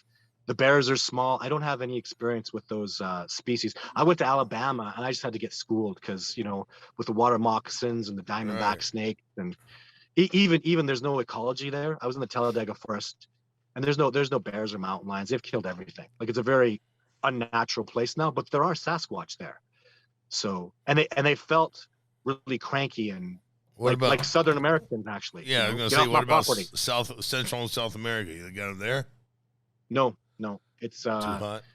It seems to be just like even up into Russia and China, the Yeti's there. Yeah, you're right. The Yeti is like it's definitely a cousin, a subspecies of the Sasquatch. But we have the biggest, baddest bears, and the bears and the tigers too that live up in the cold. They're the toughest animals in the world. The further north you go, the tougher the species get. And our Sasquatch are even your ability to think. Neurons fire across a synaptic gap so much that you overheat and you can't get smart. These guys live out in the cold. Like, there's so many levels of anatomically, they just have so many advantages. But most importantly, though, is Darwinism, is survival of the fittest. We don't know about that anymore. Everybody makes it. Right. Babies are born at like 4 months old and they're keeping them alive. Yeah, we all get a trophy too. Yeah, we all get a trophy. Right. Oh, don't even get me going about that. The transsexuals and I literally, I'm still in court. I have full custody of my children, but I'm still going to court for just whatever bullshit. They literally asked me to identify, and I'm very happy to identify as a bipedal hominid. You should see the looks I get there. Yeah. I'm bipedal. I walk on 2 feet, and I identify as a hominid. That's my way of saying. Right. Fuck. Come on. How many victims? Jesus. But anyways, and that's not toxic masculinity. That's just I don't disrespect. I've had gay friends. They're born gay. Whether you believe in God or what, that man is gay. He doesn't want to be gay. But give him his due and give him his rights. But too much of the victim. Jesus, this victim thing. It's a victim. Like, when do you say just suck it up and get your shit together? Because I sure want that. And I say that to my children. You walk it off. You're my precious little girl. You walk that stuff off, little girl. She got big blisters on her feet. I took her on a hike. She had shitty shoes on. Her feet are bleeding. I'm like, little girl, that's enough for you today. I'm carrying her. She's tough. She's powerful. And we have to have some sort of toughness. Otherwise, what the hell's the point of this? Get gobbled up in today's society. I mean, you better have a little bit tougher hide to you. One of the cool things. Go ahead. No, I just said you better have a tougher hide, especially in today's society, because we just too many dandy type of people right now. Just because words hurt, Dan. Words hurt. Yes, yeah. What happened to that little kid's rhyme there? Sticks and stones may break my bones, but Dave's will never hurt me. It's like going now. Everyone's like going, "Oh, you looked at me mean. Oh, boo hoo." I'm thinking, put your bad panties back on and let's go. Listen to this. I took an anger my wife attacked me and threatened to kill me, and I had to take an anger management course. Oh yeah. I found out in anger management, this is violence. Yeah. I was just violent with you. Yeah. No violence. Look at the fucking definition. It means putting physical force upon somebody. Create a new definition, because that's not violence. If I give you a dirty look, I wasn't violent with you, but that's the way they teach it, and that's the facts, and that's in the courts now. If you give somebody a mean look, you're being violent. How am I opposing physical force upon your body with a look? Right. Like this is the degradation of our society, not just masculinity. This is violent right here, Right? Yeah. Come on. Yeah. You're thoroughly expressing your feelings, and I appreciate it. Yeah, Don has no problem on that. No filter. Yeah, no filter. That's it.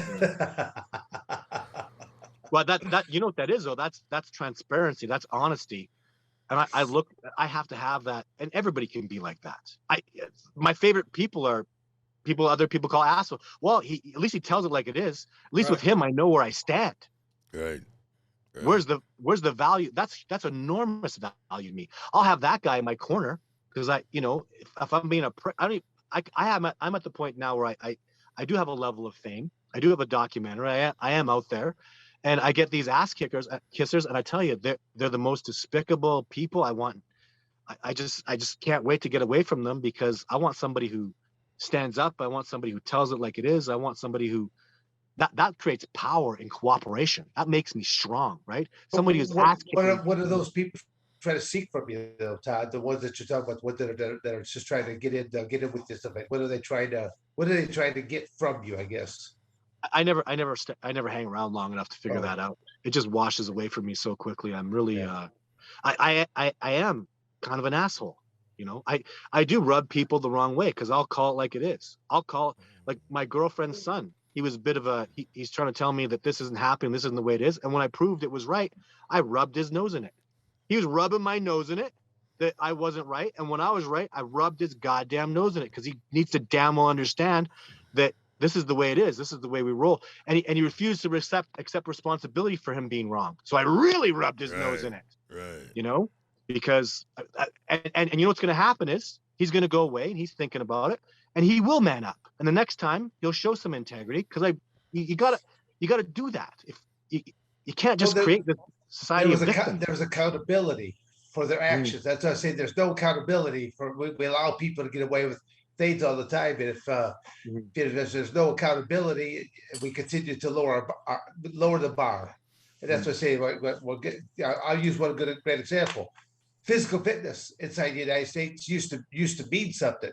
And I think it'd be like in junior high, the Presidential Physical Fitness Award. If you could do all these different exercises within these time frames and stuff like that, you would get this Presidential Physical Fitness Award. I mean, I think that's been done away with for quite some time, because we continue to lower the bar. We lower our standards. I'm like going. That's why I like running my own training facility, because these are my standards. I get to play God. And and I prefer it that way. I always tell people the doors that allow you to come into my facility also allow you to leave if you don't like my rules. Right. That's the beauty about this. These are my rules. This is my property. This is my country. You better speak my language, and abide by my rules. Otherwise, you may leave. Absolutely. So. But I'm just big about these things I've said before on other interviews. Even if I have a little youngster, if I'm teaching a kids class, and I see a little youngster, he's got his head down, scuffed his feet coming on in. I put my arm across the door, like a clothesline walk. He bumps right into it. He looks up at me, and I go, okay, when you come into Mr. Severn's class, what are you supposed to do? And he goes, I'm supposed to look you in the eye, and I'm supposed to shake your hand, and I'm supposed to say, hello, Mr. Severn. Again, but I always tell people, I'm not going to promise you I'm going to make your child into a world champion or anything of that nature. I go, but I guarantee you, I will give you back a better child, a more respectful child. Because even if I've had to ask some parents to leave, because they'll want to sit in there and watch. And then they see that little Johnny Jr. or Susie Q keeps running back over to mom or to dad. I go, okay, mom or dad, you got three choices. You can either drop off, pick up. You go into this other room over here, and with this golden hour, why don't you get a workout yourself in, and you'll feel a little bit better about yourself there. Or you can take your child and leave. I go, I'm not here. I go, I've never lost a child yet. They'll get along. I go, but you're hindering their development. They have to learn how to play and integrate and get along. Yeah. So, but. When you talk about what we dealt with as kids and what kids how they manage some of these kids today. I mean, getting bullied. We all got bullied. Yeah. And it's all about how you deal with that bully. Right. And again, you had to learn one way or the other, and our generations, you did. Yeah. Good or bad, you did. You can't say that. I still get bullied. people still try to bully me. Yeah, It's because I learned how to deal with that when I was younger and get rid of that ego. You know, every day someone tries to bully me. A lot of it now is what they call cyberbullying. I mean, if they don't believe in your same opinion, they all hide behind the keyboard. It's like the keyboard warriors are going, you know, Todd, you're crazy or whatever like this. They'll type it, but do they have the balls to put down their real name right like that? No, it'll be some, you know, fictitious name of Big Cat or whatever like that that is said. So I go. That's where I used to do a couple of these early on, do a couple of interviews, but then people that would, you know, try to type in things and from a quiet corner, something like that. I go, I will do it. I go, come in here and say this to my face. I doubt if you'll say that to my face, especially within arm's reach or something like that. You aren't going to say it to my face. So, but exactly, I had one of my very first showings. A couple of crypto guys, apparently they were pretty famous, were in my hometown at the time. They said they were going to beat me up.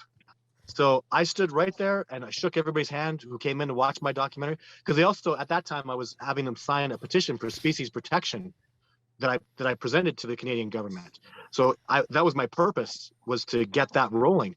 So I stood there the whole time. And then these guys went on line after and said, oh yeah, Todd went up the back way and blah, blah, blah. And I'll tell you, the response from people, that fucking Todd stood there the whole time and he shook people's hands and he looked in the eye and he asked you to sign the petition. And I know who those guys were. I remember them coming and giving that little look and going around me. I look them right in the eye as a reflection of my character, not as a reflection of their cowardice. I stood there and maybe I would take a beating, but you know, I stood there, I stood my ground, I told it like it is, and I don't have anything to prove like that. You know what? Even I used to tell people this too. You know, Dan Severn will whoop your ass. Does that mean Dan Severn's right about everything? He's a better fighter than you, but is he better intellect? Is he better at physics? Is he better?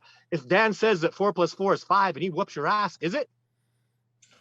Right? Like what does a fight really, you know what a fight proves? A fight proves that day, at that moment, you were literally in an altercation and you won that day. It really proves nothing else. When you can get to that logic of it with people, you know, I hope that there can be some understanding that, you know, it's, because I've been in fights like that and I proved nothing, you know. My mom was a nurse in the hospital and I sent a guy to the hospital and he was a prick to my mom. I was like, I don't want to put people in the hospital anymore. My doctor friend of my mom had to deal with this asshole, you know, because the attitude continued on. So, and then it's wasting Medicare money. It's wasting doctors' time. It's just a waste to even put damage on people like that. So I gravitated off into, I feel peaceful because I could be dangerous. You know what I mean? Some people say they're peaceful, but you were never dangerous in the first place. That's a definition I've been coming to learn too, right? Well, okay. Did you learn this through your study of Sasquatches? I mean, again, I'm not sure how type of person were you before you started to do these, going off on these week-long expeditions, trips, expeditions out into the wild.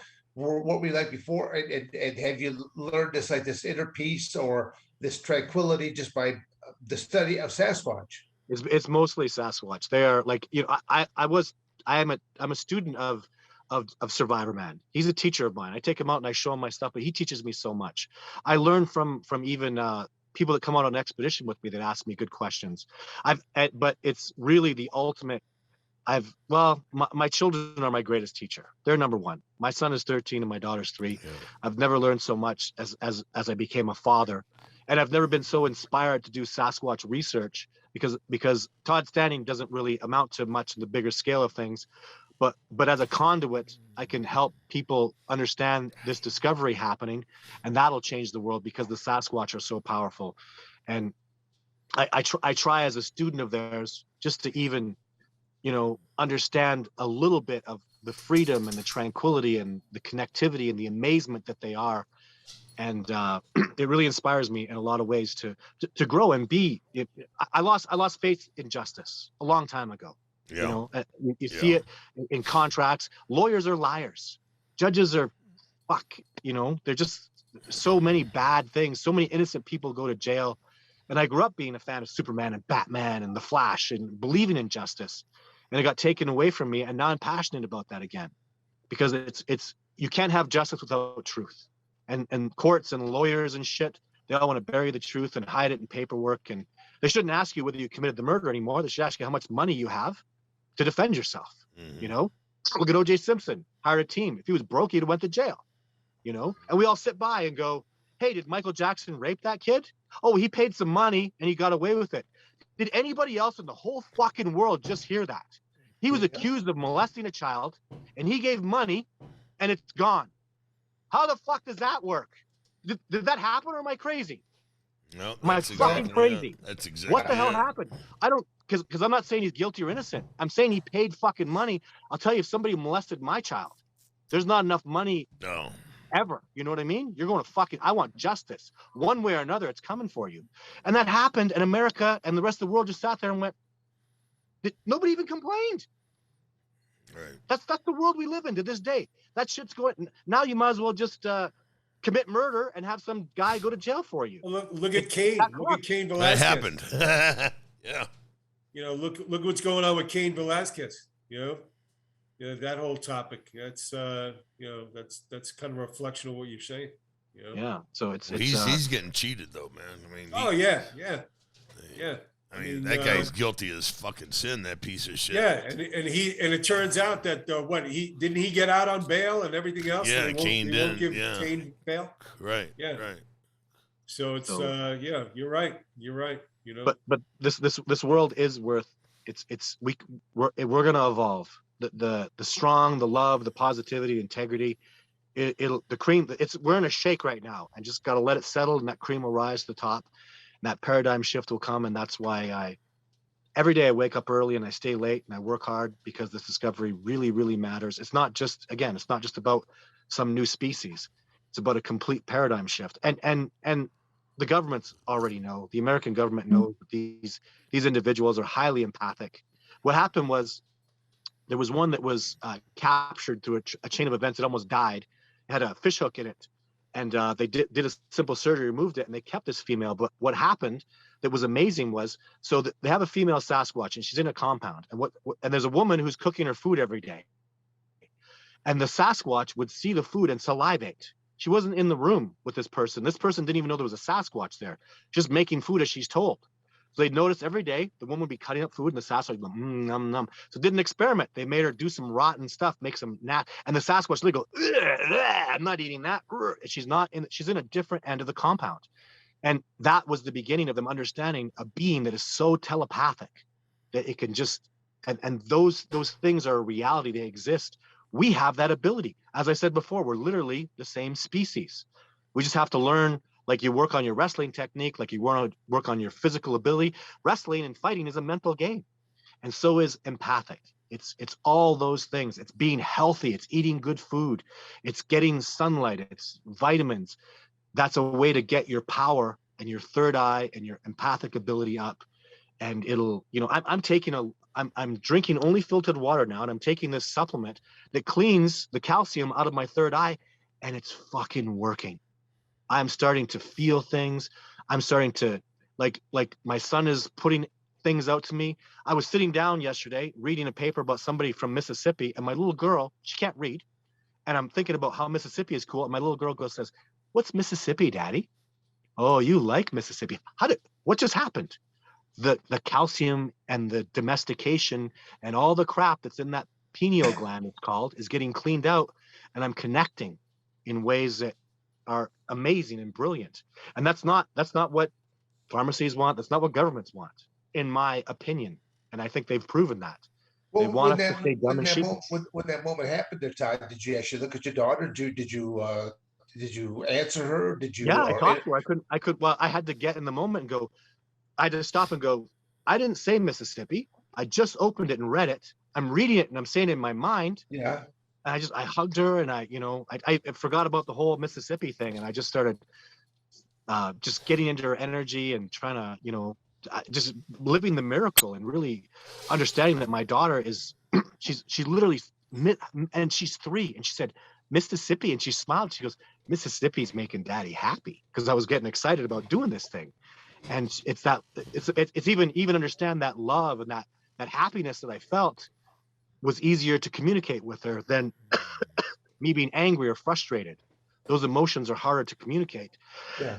But you can actually feel that off of different people. You can feel an aura off them, whether it be a positive aura, a negative aura, but there's different things that you feel off of people. And Most of the time. Most of the time. You know what would be interesting? Dan, the EEG we were talking about? Yeah. The diagnostic, doing a baseline and then going out on an expedition and coming back and taking a post test. To see the changes. Yeah. Would you be into that, Todd? Oh, that's an excellent idea. I love the science. Good. Science is my foundation. There you go. That'd be amazing. I think you'd see a bigger difference is if you took one of these, city slickers. Okay, you take one of these city slickers, and now they spend a week out in the wild like that, and then you do a brain scan on them again. I think you'd see a greater significance in it than they would off of Todd or off of yourself, because Todd's been out there so many times on these different expeditions, and you from a law enforcement background, I think you got kind of a different mindset there already there, Kevin, as well. So I would think that if you brought one of these newbies, especially someone that's more of a city slicker that will be pulling out all the latest, newest camping gear, price tags on them still probably. And no, Todd, I think you're onto something on the health and wellness side. And I don't think you're reinventing the wheel, but as far as bringing nature back to people. But I really do believe, the data for this, like we're saying on an EEG, would be really fascinating to see blood flow patterns to the brain and what's going on in regards to voltage in the brain, stuff like that. Fascinating stuff. Yeah. I know that they did that with people walking around. What's it called? Grounding, where you walk around barefoot on the earth, and they did those brain scans, and tremendous results. Like really, your body is designed to walk around in nature. Surprise. Right. To connect with nature, to eat good, healthy, natural foods, no chemicals and pesticides. And that's another thing too, is I feed people, organic, really healthy, good, natural food, as best I can. And it's part of the cleansing process out there. And it makes such a big difference. And in a discovery of this magnitude that is this hard, it's very challenging. It's a challenge within yourself too, more than anything, to grow and to because the Sasquatch are so intelligent and complicated. As a student, I'm always trying to figure out what's that next lesson, because they're always trying to communicate something to me, and it's so hard for me to understand it because I'm so ignorant. I'm so domesticated, and it's really one of the most challenging things I could ever think to do for anybody, is to really get inside yourself and force that inner growth and look at yourself in new ways, to be transparent. And from that, I'm so grateful for them to be, like that. Because even too, again, I'm talking about, so my children were taken away from me for 3 years. I was accused of everything under the sun, and you're guilty of everything till proven innocent. I have my children now. But when I was doing Sasquatch expeditions, literally when I would go out there, and I was upset, man. I was like, just tore my heart out, take my children away. They're everything to me. And I'd go out there. You have all this negative aura about you. Yeah. Negative energy, negative aura. They stayed away from me. You know what the message I got was? Go to your fucking children. Like, they don't understand. Like, why would you? What could keep you from your children? Why are you out here? You should be back with your family. Yes. Yeah. That's exactly the message I got from them for years. And I'm out there like, help me, teachers, and please give me some guidance. And like, you're toxic, man. Like, go to your children. Like, if someone took my children, I'd go to them immediately. Right. So, and even brings them to be more fearful of our society. Who would dare take away your children? Because we can see, Todd, that you love them and adore them and treasure them. We can see that you're a really good dad in the right kind of ways. What kind of an evil society would take away children like that? And the answer is that's our justice system, and most dads don't win. I was a lucky one because I'm in the right place, right time. I have the money. I had the time to spend hundreds of hours in court to buy expensive lawyers. Most dads can't do that stuff. They have to work, and that fucking disgusts me. In the United States, 90% of people that are incarcerated are from fatherless homes. You think something's going on there, kind of? Yeah. It's a cash cow, right? The stats are through the roof. Dads are important, man. Masculinity is very important. It's very natural. If you don't love and kiss your little girl, you don't give her that masculine affection, she's going to go get it somewhere else, right? So Yep. that instinct that you have to love and nurture it's nature. It has to be there. You better do it, because man, I feel it, and as a father, it's very natural for me to want to cuddle my daughter and hold her close and love her. And all the stats. It's all about the security. I mean, children want to know that they're loved, and they want to know that they're safe. I held my daughter skin to skin when she was born. I put her right on my chest, and the doctors are now encouraging that. Like they get their body heat and their heartbeat starts and their lungs open up more. Sure. When they're on, and not just on somebody, it should be on the parent, because the children can feel that energy. And now we're talking about birth telepathy. So, and I've had the most spiritual things happen. When my son was born, they wanted to take him into a different room, and I couldn't get away from him. I felt my heart pulling out of my chest. One of my first real deep spiritual experiences was my connectivity to this little tiny nothing that I was just bonded to in a deep, and I could feel my heart exactly where it was in my chest, and I felt it pulling towards my son. And that's why I say my son was one of my greatest teachers, but that did transfer over into the Sasquatch and this research and understanding the integrity of it, and learning to love a child soulfully connected to them the way all the Sasquatch do, to be in a family that's connected and loved and adored and treasured like that, the way the Sasquatch have that family. And now you can start to understand why they won't even tolerate being around most humans, because that could damage their precious family. We're literally toxic in a certain way, where they won't trust us to be around their children, and by extension they won't be around us because they got to set an example. So really, at the end of the day, when you're from, I know a lot of people out there going, well, Sasquatch don't even exist, is all bullshit. But at the end of the day, I'm from the perspective that this is why we don't know they're there, and the answers are so obvious. It adds up to making this species more real, because they can't be stupid. They can't be dumb. They'd be making mistakes. They can't let their dead lie out there. They've been putting their dead away for hundreds of thousands of years in a holy place. Right. Before we ever, and this is a fact, we actually know Gigantopithecus did this. 200,000 years ago, they're evolved from Gigantopithecus. They were putting their dead up in caves. Well, but Giganto can't do that, because humans didn't do that till 20,000 years ago. This species can't be more advanced than us, but they are, and they have been, and they still are. We are the masters of civilization and domestication. I don't know how good that is. I don't think it's very good at all. And they are literally the masters of the wilderness. So I can literally show you how they've been teaching the Native Americans their spirituality, their beautiful connectivity to nature. The Sasquatch are the shaman that have been teaching that. The term Sasquatch, properly translated, is wild master. So master of the wilderness. That's what the natives called them. Oma, these incredible, Winchester-Tunga means tall teacher. The natives called these beings teachers. So, it's all the evidence to me just shows a magnificent species that we're not ready yet for. But I think the time is here. And I think that's why I'm here. I think that's what my job is to create that continuity, because they are communicating with us. And I am out talking to big, important people. And this discovery is, for God's sake, we need it so bad. I'm so sorry, Todd. Did not mean to interrupt you. Please continue. No, that was the end. We just need this discovery so badly. I want to definitely put a couple of different plugs as we're going through our talking. Where can people get in contact with you, or do you have a website, some social media outlets that if people want to watch, follow along, or if they want to be involved in one of your expeditions out in the wild? Yeah. DiscoveringBigfoot.org is my website. I'm on Instagram and Facebook. And really, though, the way you get a hold of me is do something, create some action, and then manifest it.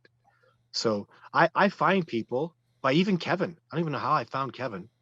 So I've manifested this. I've been a Don Frye, Dan Severn fan for since you guys were first.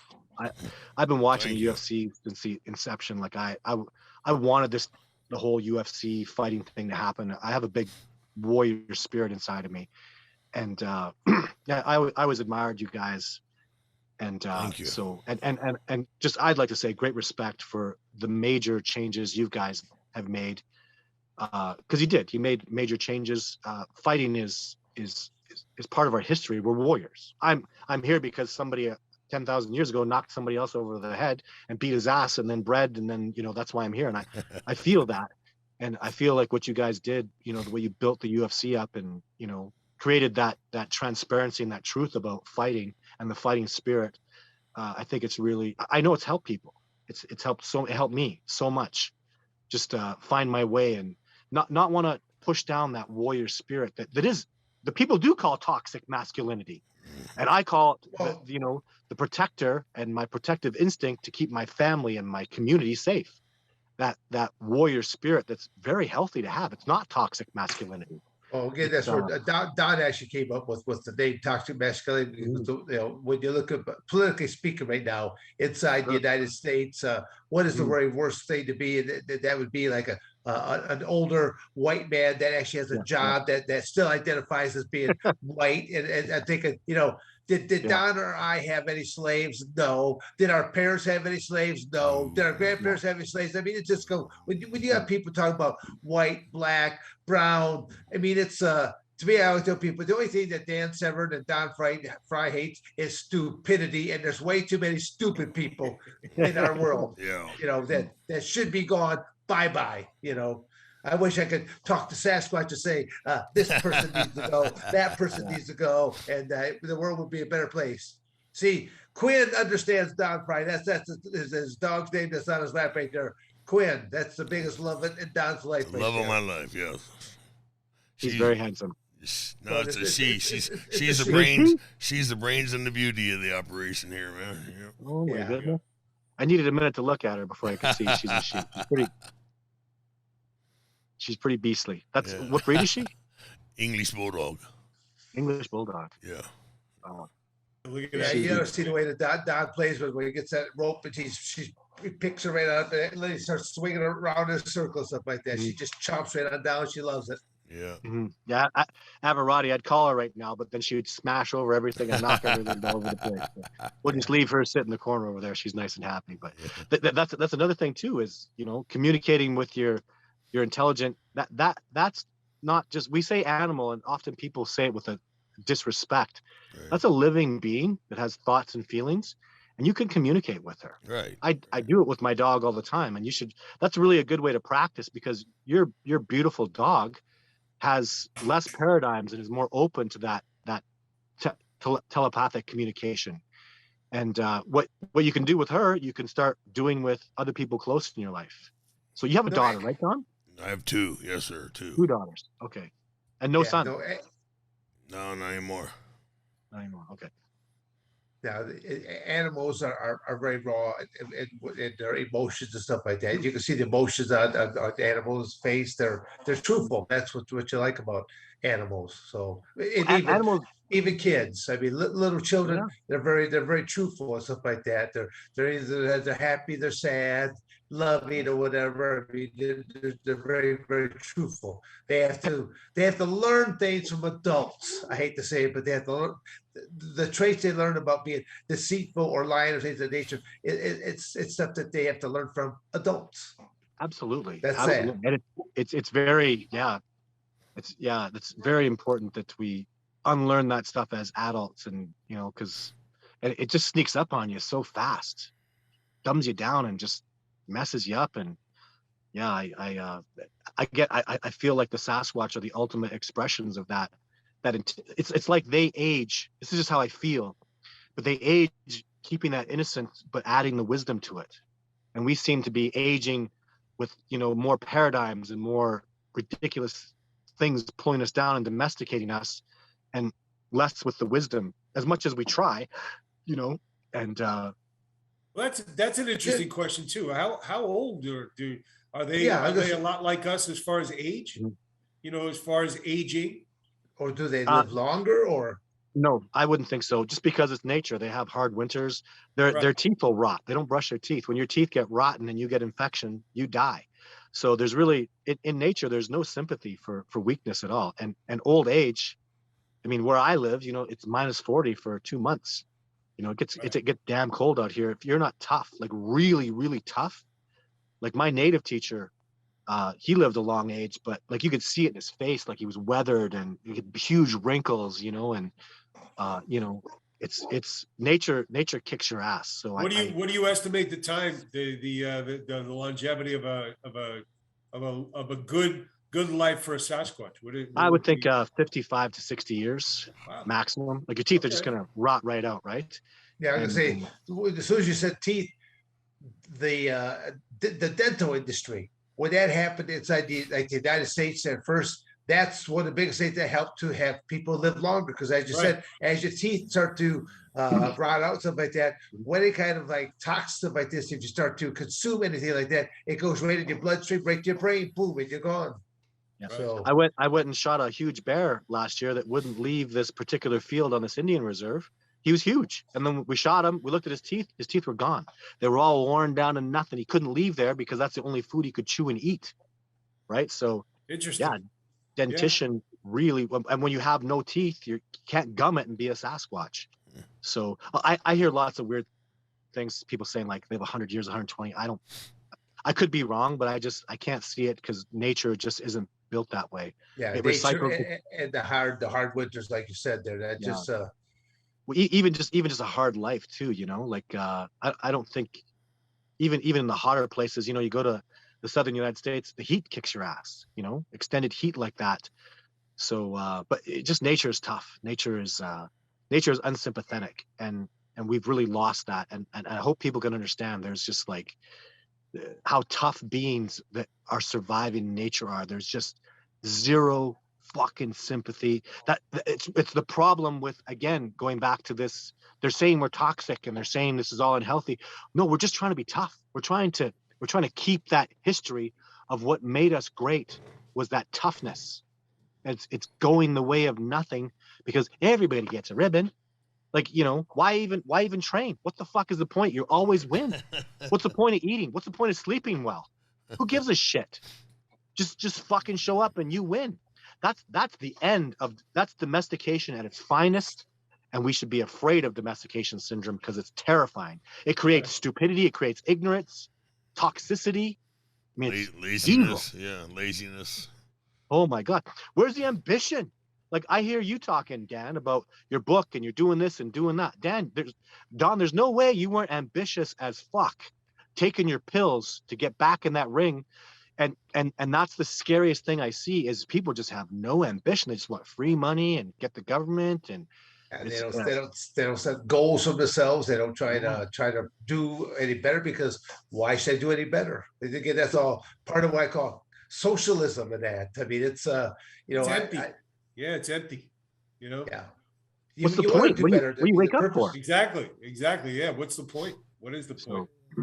And you got to think, this is what I've learned with Sasquatch research, is they are literally the exact fucking opposite of everything we are. To go out there and to have success with them, they might be a similar species, but when you like to walk on the trails, they hate the trails. They want to be in the dense bush, to be covered and surrounded by wilderness. They don't want to be exposed. When you think something and it's black, I guarantee you they're thinking white, because they're just so absolutely the opposite of us in so many ways. And that's the brilliance of it. That's the enrichment to this species, is to create more open thinking and just get back to nature, people. Like, holy shit, go on a hike, get out. Even so much you can do to connect. Go sit by a tree and smell its sap and the leaves, and just get back out into nature. Like I do rituals with people. I do earth rituals and water rituals. People have like out-of-body experiences, and all I did was a simple water ritual where I connected them to the life's blood of that earth in that spot. It takes 15 minutes, and literally these guys are just like, I can't believe I just connected to nature like that. Same thing with the earth experience, where I connect them to the earth in a deep, soulful way, and they just, I could see their eyes, they change. Is this like something you learned? So much is more this something aware. that you learned from the local natives? The Cree, my Cree teacher taught me that. But you know what? He'll tell you the Sasquatch taught them that, and I'm seeing so much evidence of that. Like literally, the way they hunt and move, the Sasquatch do that better. And it's like, who taught who here? Who is the one, passing this wisdom on? And I can go into it so much more. Like it's really, I'll tell you though, it's vividly clear to me that the Sasquatch are the ultimate shaman and connective spiritually beings in nature. And that's the first thing I teach people on expedition is an old native story that goes short like this. A long time ago, the Great Spirit came to man and Sasquatch, and he said, here's fire. You can take this fire and it'll keep you warm, it'll cook your food, it'll keep you safe, but it represents technology and it'll separate you from nature. And once you accept this fire, once you go down this road of technology, you can never come back. And all the Sasquatch know this story. So they know if they ever pick up an axe, if they ever start a fire, if they ever, keep something as a possession, they're going down that road of technology, and they look at us and go, we don't want to end up like that, because they love being a Sasquatch. They love nature. They love being free, like freedom to the heart and soul of them spiritually. And I literally dropped an axe once on a Sasquatch trail, and they went around it like 15 yards. They were like, keep that goddamn thing away from me. Not only did they not pick it up, they feared it. They built a new trail around it. And I'm thinking, oh my God, these guys are they get it. Like they know it and they understand it. And literally, I could never go. I could take Survivor Man. He can't survive in the wilderness. If I put Survivor Man out in the bush and naked, they say, don't use technology, he's dead in 2 months. He's the best in the world. I take a Sasquatch, do the same thing, come back in 5 years, he's fat. He's got his big feet up, chilling out. I love nature, right? Who's the tougher, better, stronger species? Oh, Even, sure. let me tell you this one last thing. This is so cool. We found this in the DNA. So let's say this is orangutans in the DNA, gorillas, chimpanzees, and humans are here. And we always thought that the Sasquatch were here. You know what? They're over here. They are literally a more advanced hominid than we are. And it shouldn't even surprise you. Because what I've told you, based on all my research and studying, is they're bigger, stronger, faster, smarter. They're literally a more advanced, better evolved hominid. And I should have proved that to you just by telling you that the amazing Les Stroud Survivor Man could never survive like these individuals. So, it doesn't just work with survival. It works with spirituality, it works with connectivity, in overall happiness and freedom.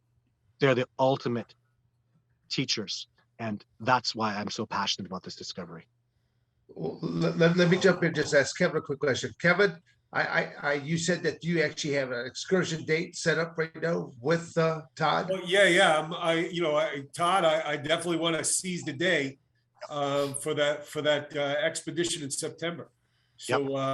I'll follow through with that, and again, if I can help you on your back end in any way you think I can. But there are some topics here that we discussed with this the health and wellness on the EEG side that I'm fascinated by now. So we'll get into that discussion for sure. And again, after this happens, we'll definitely would like to have Todd, you, and Kevin back on after this expedition. And just so we can talk about what Kevin saw on this expedition, and just kind of take it from there. But definitely, I'm not here to cut you off to Todd whatsoever. If there's more things you want to talk about, but I know pushing your website again, it was discoverybigfoot.org. Is that what you said? Right. Discoverybigfoot.org. Yeah. Then you can learn a whole lot more. And is there information about these different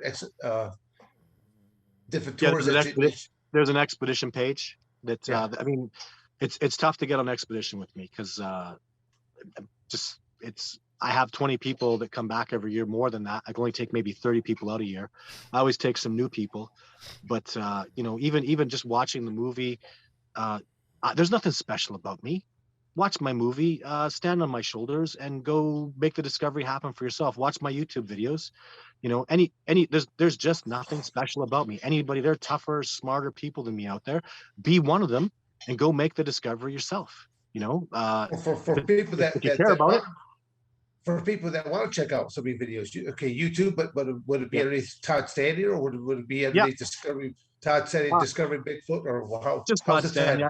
I do live shows all Wednesdays except when I'm on expedition. So, it's not hard. Yeah, just keep looking for Todd Standing. And I tell you too, it's if it's important, manifest it, work for it, create the action. But I tell you, so many people like, I can't believe I got a hole. It's just something happens where I'll sit down, I'll hit the computer. For some reason, I'll do something preposterous and check my Instagram or Facebook or look at some email that's special to me. And boom, there's Survivor Man. Boom, there was Jeff Meldrum. So I move forward like the universe is guiding me on this discovery, and things keep falling into place for me. And it's not a coincidence. I create absolute impossible miracles all the time. That's because I'm guided. Like there's just, I don't know, would you call it God or the universal connection, but something is guiding me because we need this discovery. It's so important. What's happened with COVID and the wool that's being pulled over our eyes. There's too many. There are a lot of people that are called toxic out there who are not. Big time. And there's a lot of good people out there that really are helping me manifest this just by creating that belief. Just believe in a greater. Don't let it get you down, because this is not going to be the future. Darwinism is going to happen one way or another. The survival of fittest is going to happen one way or another. Sure. And in this day and age, fit is about integrity and honest and love and passion and ambition to go make shit happen. Because the people that have ambition to make stuff happen are the ones that started the UFC, that won the heavyweight championship of the world and created change, right? So it's you guys' responsibility too to do shows like this and to put your good energy out there. I don't even it's not toxic. It's just it's old school, and we could use a lot of old school. We need to get some of that old school. You call it old school, or we just simply call it common sense. But common sense is not very common sense isn't very common anymore. That's abuse. That's true. What do you mean you're common sense and I'm not? You abusive. Yeah, no, been a real pleasure here, Todd.